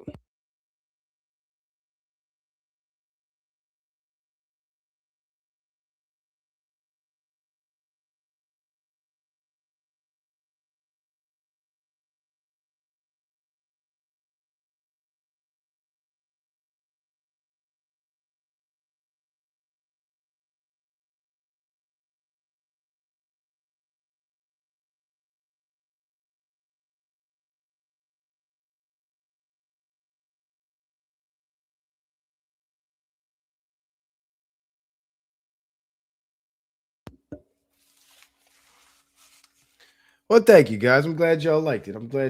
It's just a raw recording, so there was no real rehearsal, nothing. I did it all in one take.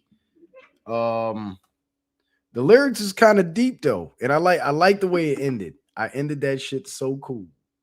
What did it say? Damn it, where's my notepad? I just spit it for you a cappella. All right. Pop sat me down and said, here's the deal. The love ain't always fake, but the hate is real. Same ones you feed off of work in the field with scarf behind your back while you cooking their meals. Can't get it back, so don't waste your time. Never traded for a buck and don't save a dime. And every bitch I fuck, I know that shit ain't mine. Too many good men fall for the same old lies. I'm on the same old grind, but a different time. More memories as I kiss the sky. I'm older now, getting colder now. At peace in my home as I hold it down. Mastered myself, I control it now. Manifesting my wealth is so profound, but the lames don't get it because the game's not with it. Boss and a slave don't speak the same language.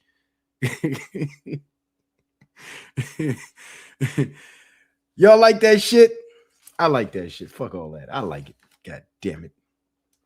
So y'all think I still got it? 6 years. It's been about 6 years since I dropped any official music. It's been a minute. Took a long break. Coming out of retirement. All right. Let's go to the next one. This is for my mob guys. Where the mob guys at? Where the gangsters at? Where the mobsters at? Where y'all at? Okay, I hope the sound is okay. I hope it don't start bugging out and sounding goofy. All right, here we go.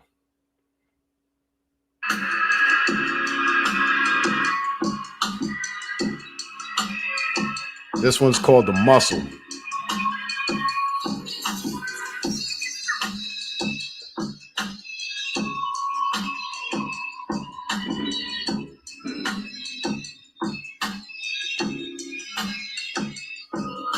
Brother turned bricks to bread because he was tempted by the devil. I was aiming for the heads of anyone that said I get you. Any niggas sending threats, my response was send a missile. I was living by the gun. Folks were dying about the issues. Still having nightmares, but the weed is my therapy. Thought I would never make it out the streets until they buried me. The work was moving fast because the plug had heavy tree. Bro would re-up every week and then he started blessing me. I started with a phone call just to put some folks on. My first 2 pillows in a day. Shit, shit, they were both gone. I started moving weight, didn't need to bag it up, supplying all the traps, so the cash was coming fast as fuck. Then came the Jack Boys, so back to the gunplay. They ran up in the spot 3 a.m. on a Monday, like where the money at, and I ain't give a fuck what sun say. I started shooting back, they all ran, but one stayed.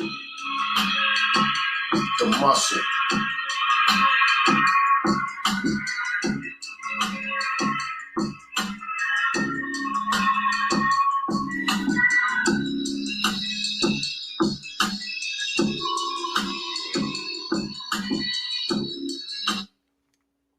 Y'all like that?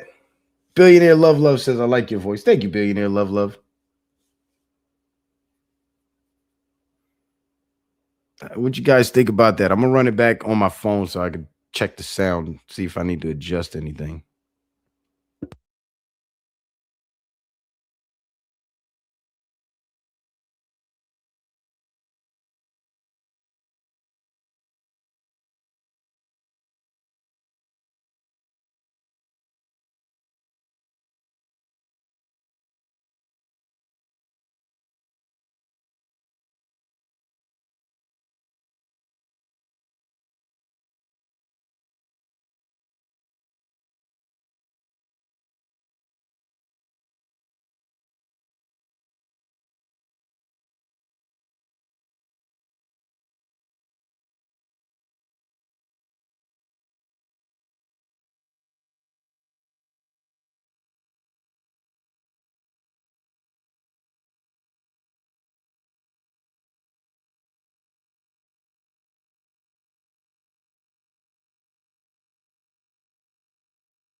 Yeah, that shit go hard though. I like that. I kind of wrote it like I took elements of reality, like from my real life, and exaggerated it a little bit to give it more theatrics, I guess. And to make it sound better, but it's more like it's supposed to hit you like when you listen to it, you're supposed to be able to visualize what I'm saying, almost like you're watching a true crime R-rated movie. You know what I'm saying? With guns, drugs, and violence. That's what it's about. But it's more like in past tense. So it's not glorifying anything that I'm doing now, but it's more making a reference to, what our existence was like before that. And me and my brother did hustle together for a long time. You know what I'm saying? So that's true. And if you guys didn't get the punchline in the opening, right? Hold on, let me see if I can pull up the 16. I'm gonna give it to you a cappella, and then I'm gonna start deciphering the punchline so y'all can really get the gist of it.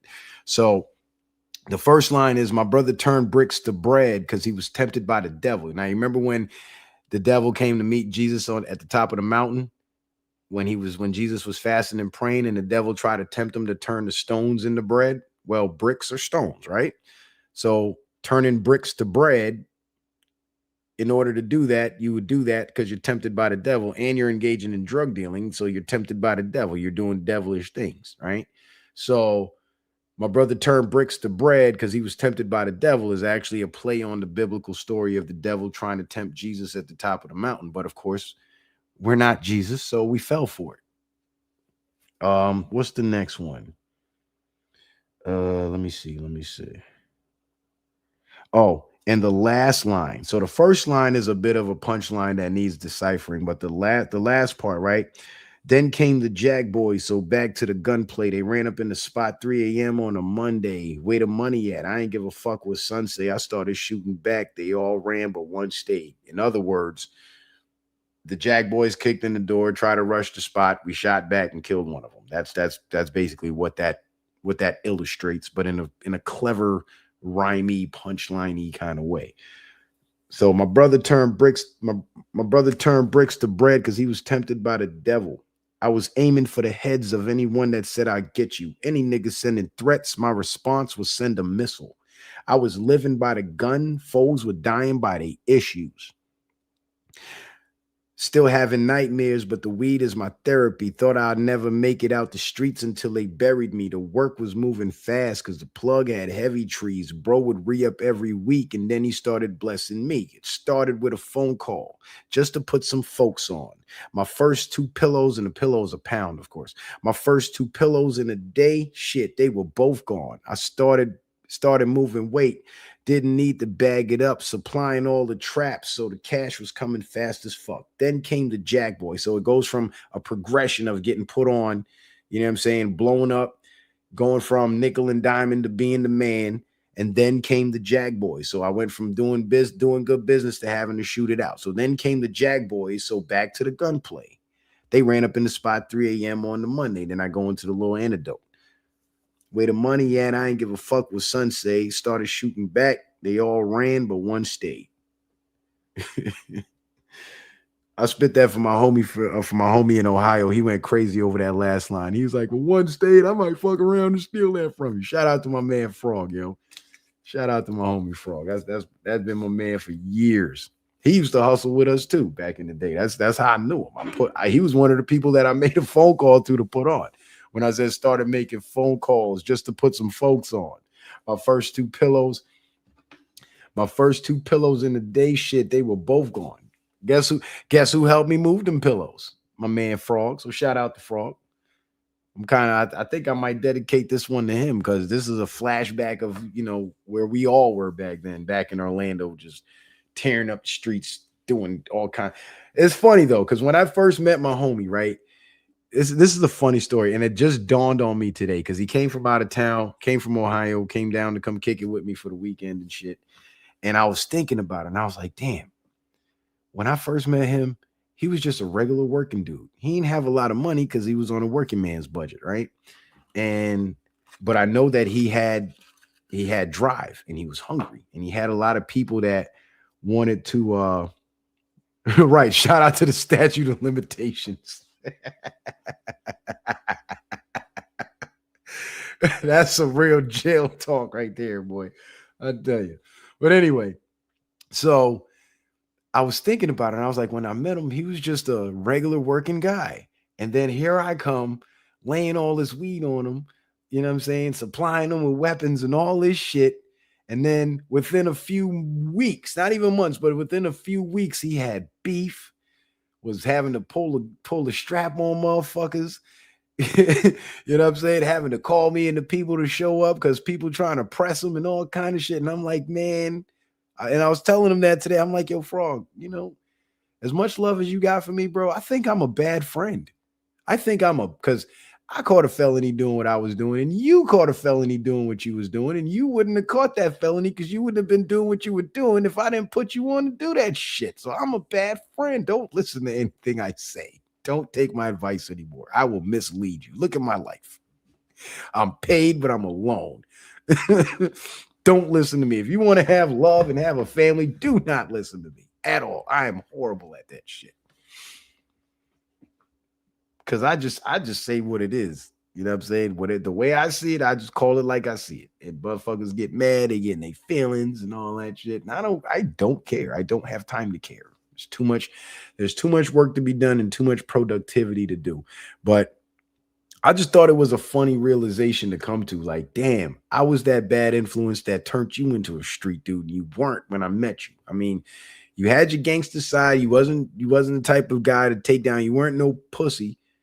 You know what I'm saying? But you weren't a bully either. But I brought you into the criminal life. I turned you into a criminal, bro. Like if I would have never hit you off with that first package, you probably would have never gotten the game. And I'm telling you, we went through some gangster shit, almost getting into shootouts and all kind of shit, tracking people down, finding their addresses, pulling up to their house. Like we were on some, I was not a nice guy back then. I really was. I was nice to the people I loved. But anybody that I felt was trying to get over or do me wrong, yeah. Sometimes people got hurt, not shot, but beat the fuck up and shit. Like we was on some real, like, we are not the ones to try that way. If you want to do business, you come do good business. But if you want to rob us, something's gonna happen to you. they gonna do you something. And most times it wasn't even me that did nothing. I just called the plug and tell them, yo, so da da da da da. And the plug would be like, what's his number? Next thing you know, I'm watching the news, something that happened to this man. And I'm like, oh shit. But nobody ever told me nothing because I still don't know anything to this day. So my first assumption was, okay, if they ran off on me, then they must have felt emboldened and went and ran off on somebody else. And that somebody else didn't take that shit too lightly. That was my first thought. But then the thought did cross my mind, like, okay, I did pass this guy's information to more powerful people. And it's quite possible, but I don't know.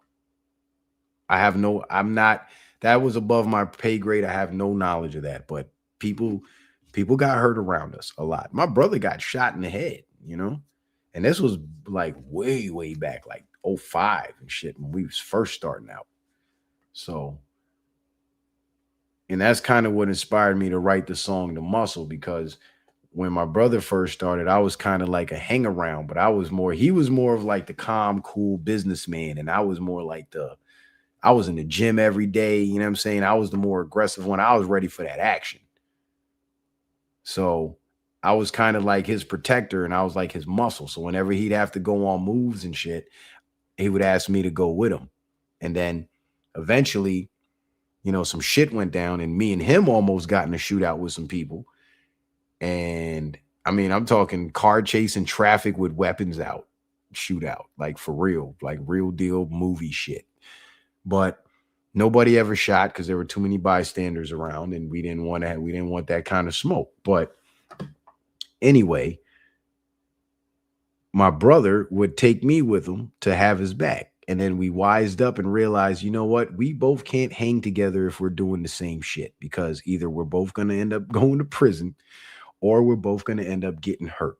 So I'm going to stay over here and I'm going to do my thing with my people. You stay over there and you do your thing with your people. And he had his thing with his people going long before I came into the picture.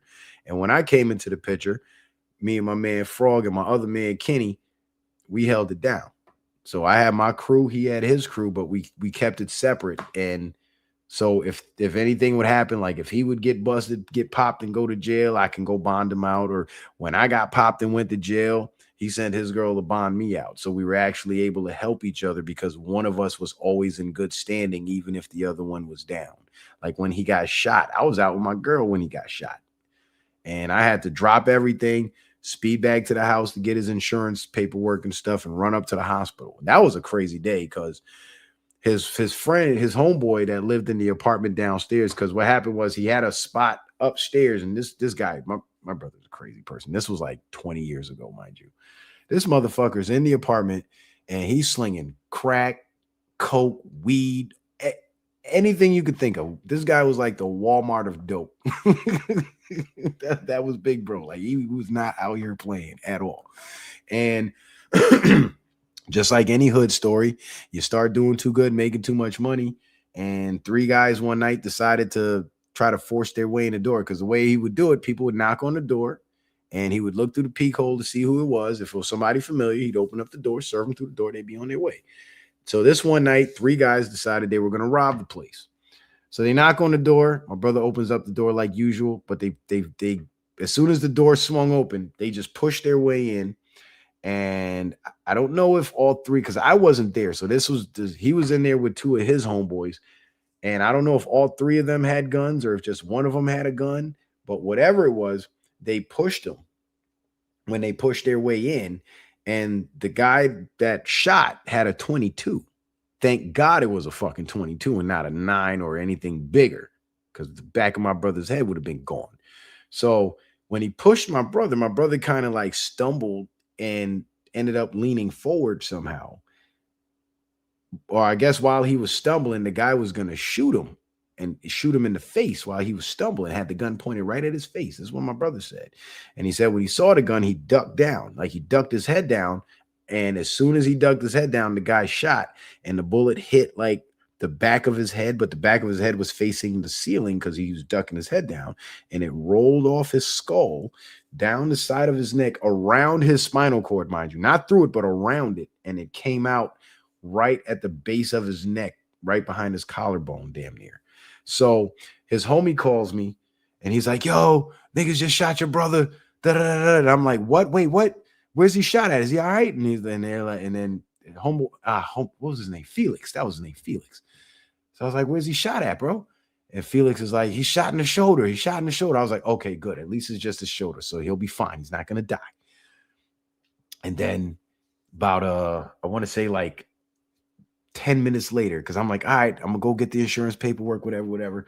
10 minutes later, I'm halfway to the house to get his paperwork, and Felix calls me again. He goes, yo, I think they hit him in the neck too. I was like, damn, how many times does this motherfucker get shot? But it was the same wound that he was looking at, just from different angles. And because the blood was all over his shoulder, Felix couldn't see the bullet hole. So he thought he got hit in the shoulder because that's where all the blood was.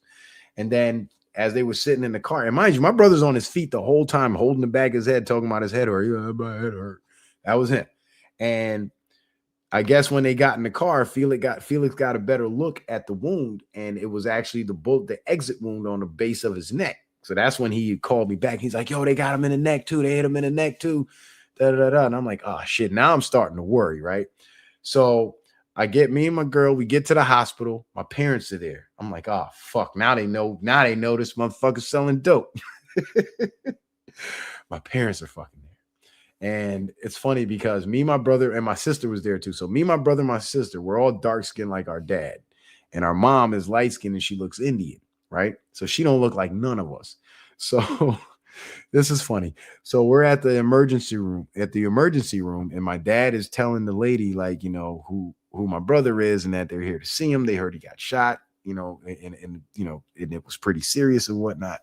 And so the doctor comes out the back and the doctor goes, are these people here to see the gunshot patient or whatever he said?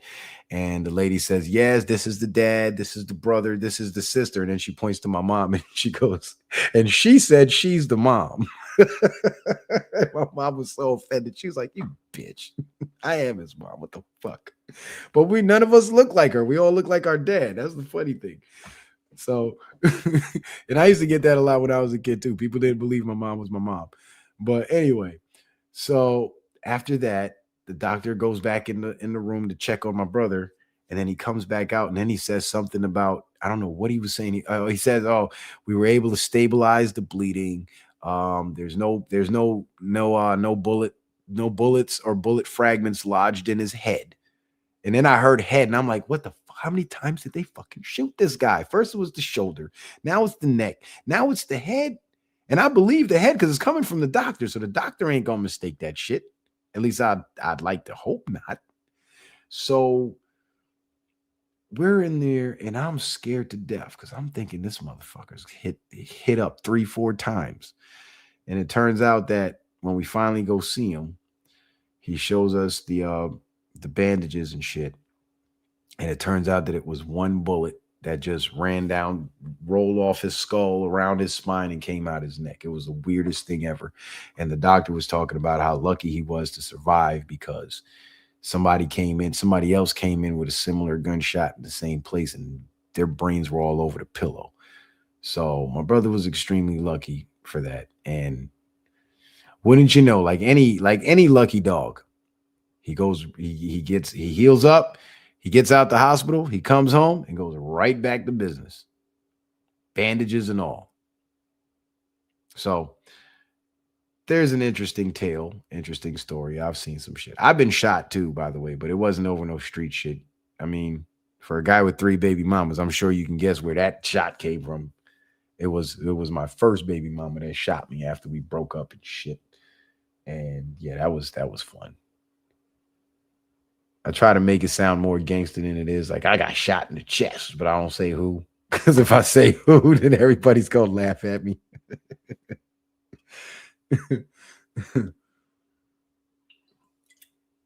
But I'm definitely going to get back into music. Yeah, 22 does crazy shit like that.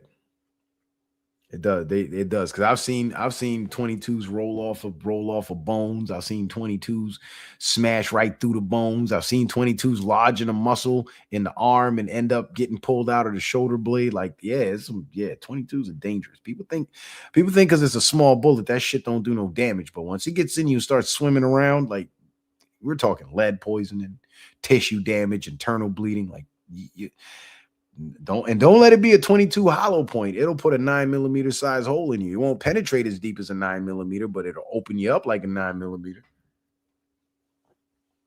But yeah, streets is dangerous, man. And when I put my man Frog on, I put the pistol in his hand with the work. And when I got busted, I started sending all my people to him. So he started getting more traffic, and that's when he started catching the hate and shit. And then he had problems at home with his wife, and she would call the police on him and tell on him and have him take him to jail and take all his work and shit. So I lost some money over that shit too. And finally it reached a head when she told the cops that he had drugs and the gun, because weed was drugs back then. He had drugs and guns in the house, and they fucking came and took the guns and took him to jail and charged him with that. And that's what got him the felony for possession of over 20 grams of marijuana, because he had just ran through a half a brick that day, and he had like 2 ounces left, and that's what she had him nail him for. That wicked bitch. And it's because of seeing shit like that. I don't put nothing past nobody, and it's very hard for me to trust women. It's very difficult. But just a few gangster stories, just kind of change the subject. But if you guys are feeling the music, though, I'm going to keep working on it. If you guys like the music, I'm going to keep working on it. I got to write 2 more 16s, 1 each for the beat. Then I got to come up with the hooks or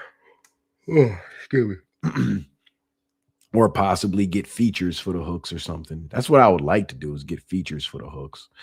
And I got to put something together for B Miles' second album, because he wants me to participate in that. He wants me to be featured on his second album, which I'd be honored to do. I'll definitely do that.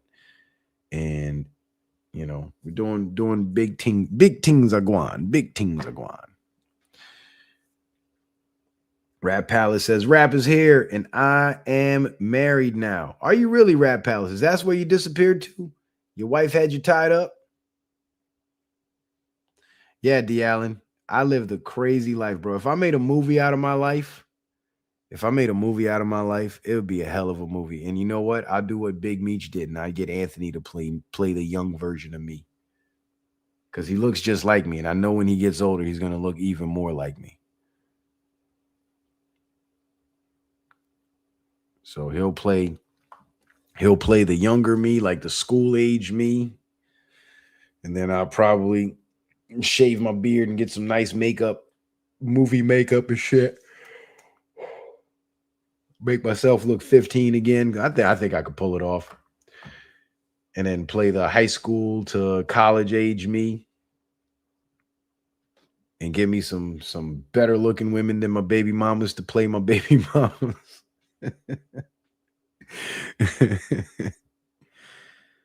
And that would be pretty interesting. And you know what else I thought about today too? Like, I don't know, for some reason lately my creative juices have been like just flowing, you know what I mean? Like I got a couple more verses written to other beats. I just haven't demoed them yet. But remember earlier in the show, the beginning of the show, when I was telling you guys I caught some of the Latin spice from a Latina spicy today, and it was hot. Shit, I forgot where I was going with that. Damn it. Oh yeah. So while she was cussing me out, all I was thinking, like, I wasn't listening to anything she was saying. The only thing that was running through my mind was like, I should record this and put it on a track. That's all I was thinking, bro. And I feel terrible for even thinking that, because I did not listen to anything that poor girl had to say to me.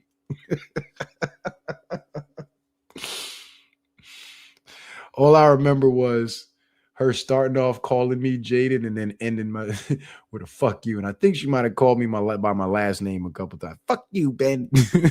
I don't know. All I was thinking was this would sound so dope over a track. Like just have the intro to the beat kick in and then have her in the background cussing. And then when she's done, cut it off and then fucking just drop the beat and go in. That'd be great. That'd be great. But yeah, man, I caught some of that Latin heat today. It was not fun. It was funny, but it wasn't fun. But you know, it is what it is. Don't get it twisted. I'm single, but I'm not alone. Don't get it twisted. Don't get that fucked up. I just can't find real love, man. Just can't find real love. It's just a fling here, a fling there, you know what I mean? But I still do have more work to do on myself. So I'm definitely not gonna involve anybody in my bullshit. I'm not gonna involve anybody in my bullshit until I sort out my bullshit. You know, and that's what I'm doing. I've perfected the cash flow situation. Now I'm perfecting the cash accumulation situation, and I'm giving myself 3 summers to fully automate the company and get out of the truck and essentially retire. Because once I got enough, I need 5 contractors total to bring home what I'm bringing home now by running my own routes and alongside them running their routes. So if I can replace myself with 3 other guys and enough work to fill up their week, I can make what I would make working myself in a week without having to work. And I think that would be the optimal goal because the company, the valuation of the company actually increases if the owner of the company is hands off. That will attract more affluent buyers who don't want to get their hands dirty, but they want to control the company and collect that income. So I have to get it to where it can support my lifestyle, support my savings plan, support my cash accumulation plan and my investment plans without me being hands-on. And once I get there, and again, this is the first summer, so I got 2 more summers to do it. And if I need to lock in 3 more contractors for a total of 5, next summer, my goal is going to be to at least lock in 2 more. And then on the 3rd summer, I should be doing enough volume then to lock in a 3rd guy. And once that's set, I got all 5 guys. So come the 4th season, I'll be fully automated. Because as it is right now, I think the industry metric in construction is 4 years. Don't quote me on that, but I believe it might be 2 years or 4 years, but I think it's 4. And with the current gross of the company, the annual gross of the company, my current valuation, if I was hands off with the take home that I take home, would run upwards to like a $500,000. That's by the 4-year metric, which means we gross 125 a year on average. And that's with the low years and the high years. This year we're on track to gross anywhere between 150 to 200. But I'm shooting for 200. Now, if I increase that gross, let's say I get my annual gross up to 200K. And I got my 5 contractors now, and I can probably surpass that with 5 contractors. And I'm making my same take home. I'm grossing 200K, but I'm hands off the company. Now that 4-year metric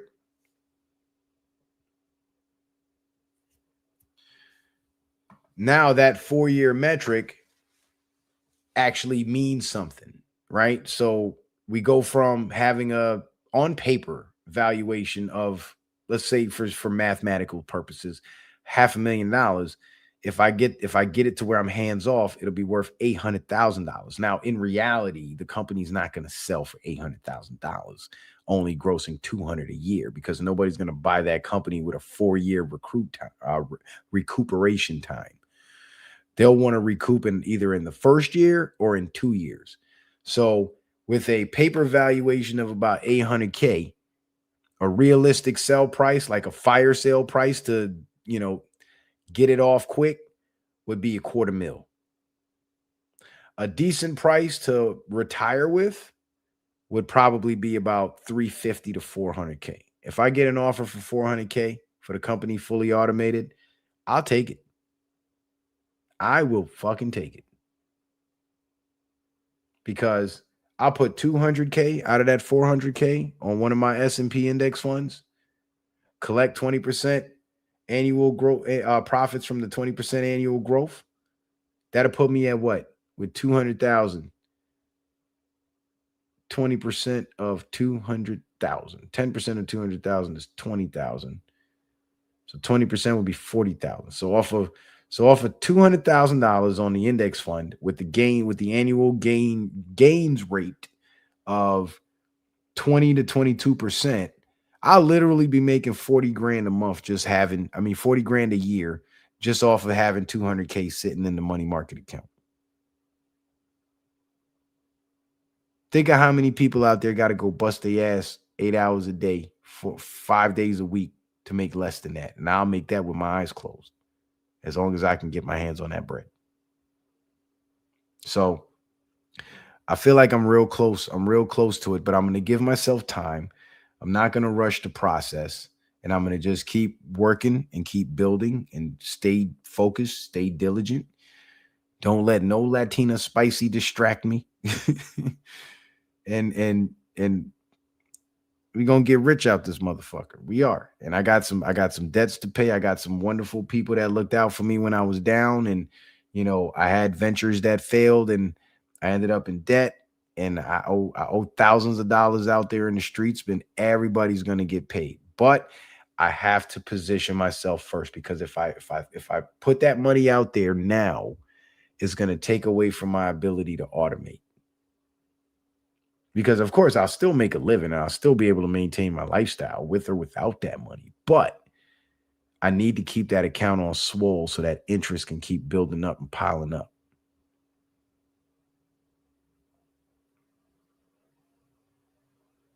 But everybody's going to get their money. Everybody's going to get paid, and I'm going to get paid too.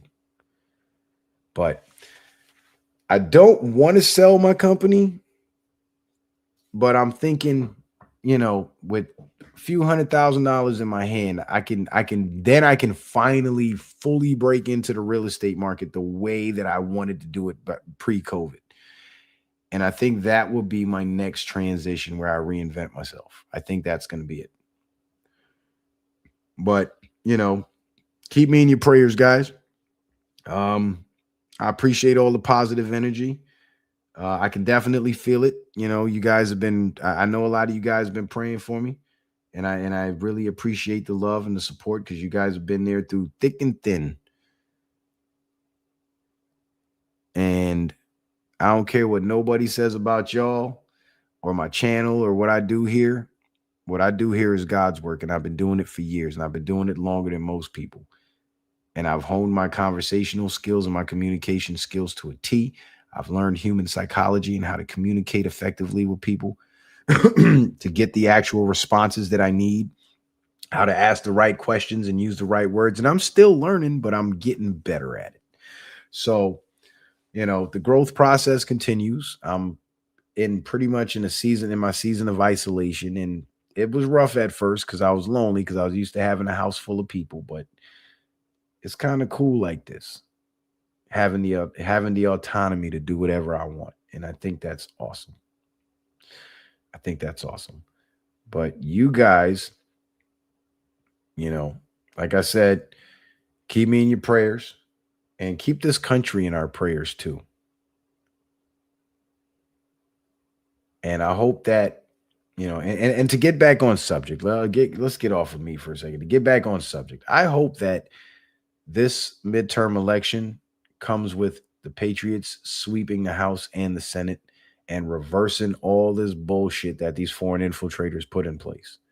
I hope that comes. And I hope it also comes with the implementation of the pre-1871 constitutional law as stipulated in the SARA.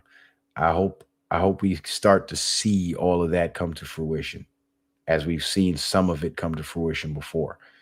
But 2026 is going to be an important year, because I believe this is the year, this election this year is it's either going to reinforce the thought in most Americans' minds that voting ain't worth the time or the energy, or it's going to yield results that will cause them to think twice and reevaluate their position on the subject.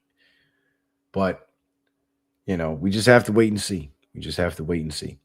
But anyway, I appreciate you guys listening to my tunes, man. Appreciate you guys listening to my war stories, and appreciate you guys being here. But I got to get the fuck up out. So, with that being said, ladies and gentlemen, I want to thank you guys for being here. I do appreciate each and every one of you. And also, as far as scheduling, I'm not sure if I can do the 3-4 nights, the 3 nights a week thing.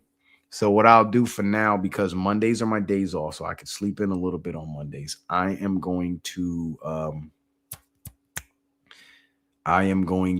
start doing a weekly show on Sunday nights. So I'll keep the Sunday nights going. That's the best, because I was brainstorming all week, like, damn, I promised these guys some live streams this week. Work got in the way. We were finishing up this big project, and we're finally done with it. And I couldn't really, so we're moving on to the next adventure, of course. And I put that on Facebook to kind of troll everybody, and people thought I was going through some shit again. It was a troll. And I'm sorry that I aroused emotions in you guys that you probably would have rather not have felt for me. And I didn't mean to do that. I was just wording it funny just to see how people would react to it. And I'm sorry that I manipulated your emotions that way. I didn't mean that. I just meant it as a joke. But anyway, work got in the way, so I couldn't do the streams that I wanted to do. And I was brainstorming a solution. Like, how do I avoid making these people promises that I'm going to go live only to turn around and break the promise? How do I fix this? How do I correct this flaw in the system? And I figured it out. Sunday night streams. And Sunday is one of my original scheduled nights, so I'm more likely to get people looking for me on those nights anyway. So Sunday nights it is. So I'll be back next Sunday. So guys, I want to thank you once again for being here. Appreciate the love. Appreciate the support. Thank you guys for supporting the show, hitting that thumbs up, hitting that like button. Damn, nobody hit the Cash App. Oh, man. And I might not even get monetized for this show, y'all, because of the beats that I played. So let's hope Kofi don't find out that I played his beat and flag me for copyright. Let's just hope for that. It's probably the best we're gonna get. But anyway, I appreciate you guys being here. I'm just double checking the platforms to make sure that I'm not missing any donations and forgetting to shout anybody out, because I would really hate to have to apologize for not shouting out a supporter. But it doesn't appear that we have much support tonight. Sonny says, thanks for the show. Appreciate you, Sonny. Thank you for the support, brother. Yeah, we got nothing tonight. Everything's clean. That's cool. Shit, I streamed for free before. Hopefully I can get the monetization and get the couple of bucks off of that shit. Hopefully. Love Me Fro says, thank you. Appreciate you, Love Me Fro. Appreciate you. So anyway, I'm starting to see the numbers dwindling. So anyway, guys, I'm glad you guys like the music. I'm gonna push forward with it. And we're gonna bring back real hip hop. We're not doing that fucking not doing that bullshit. We're not doing that. We spitting bars. That's what we're doing. We're gonna spit bars. Because we hitters and spitters never be quitters. Anyway, appreciate you guys being here. Appreciate the love. Appreciate the support. And I will see you on the next one. Sunday. Citizen Man, out.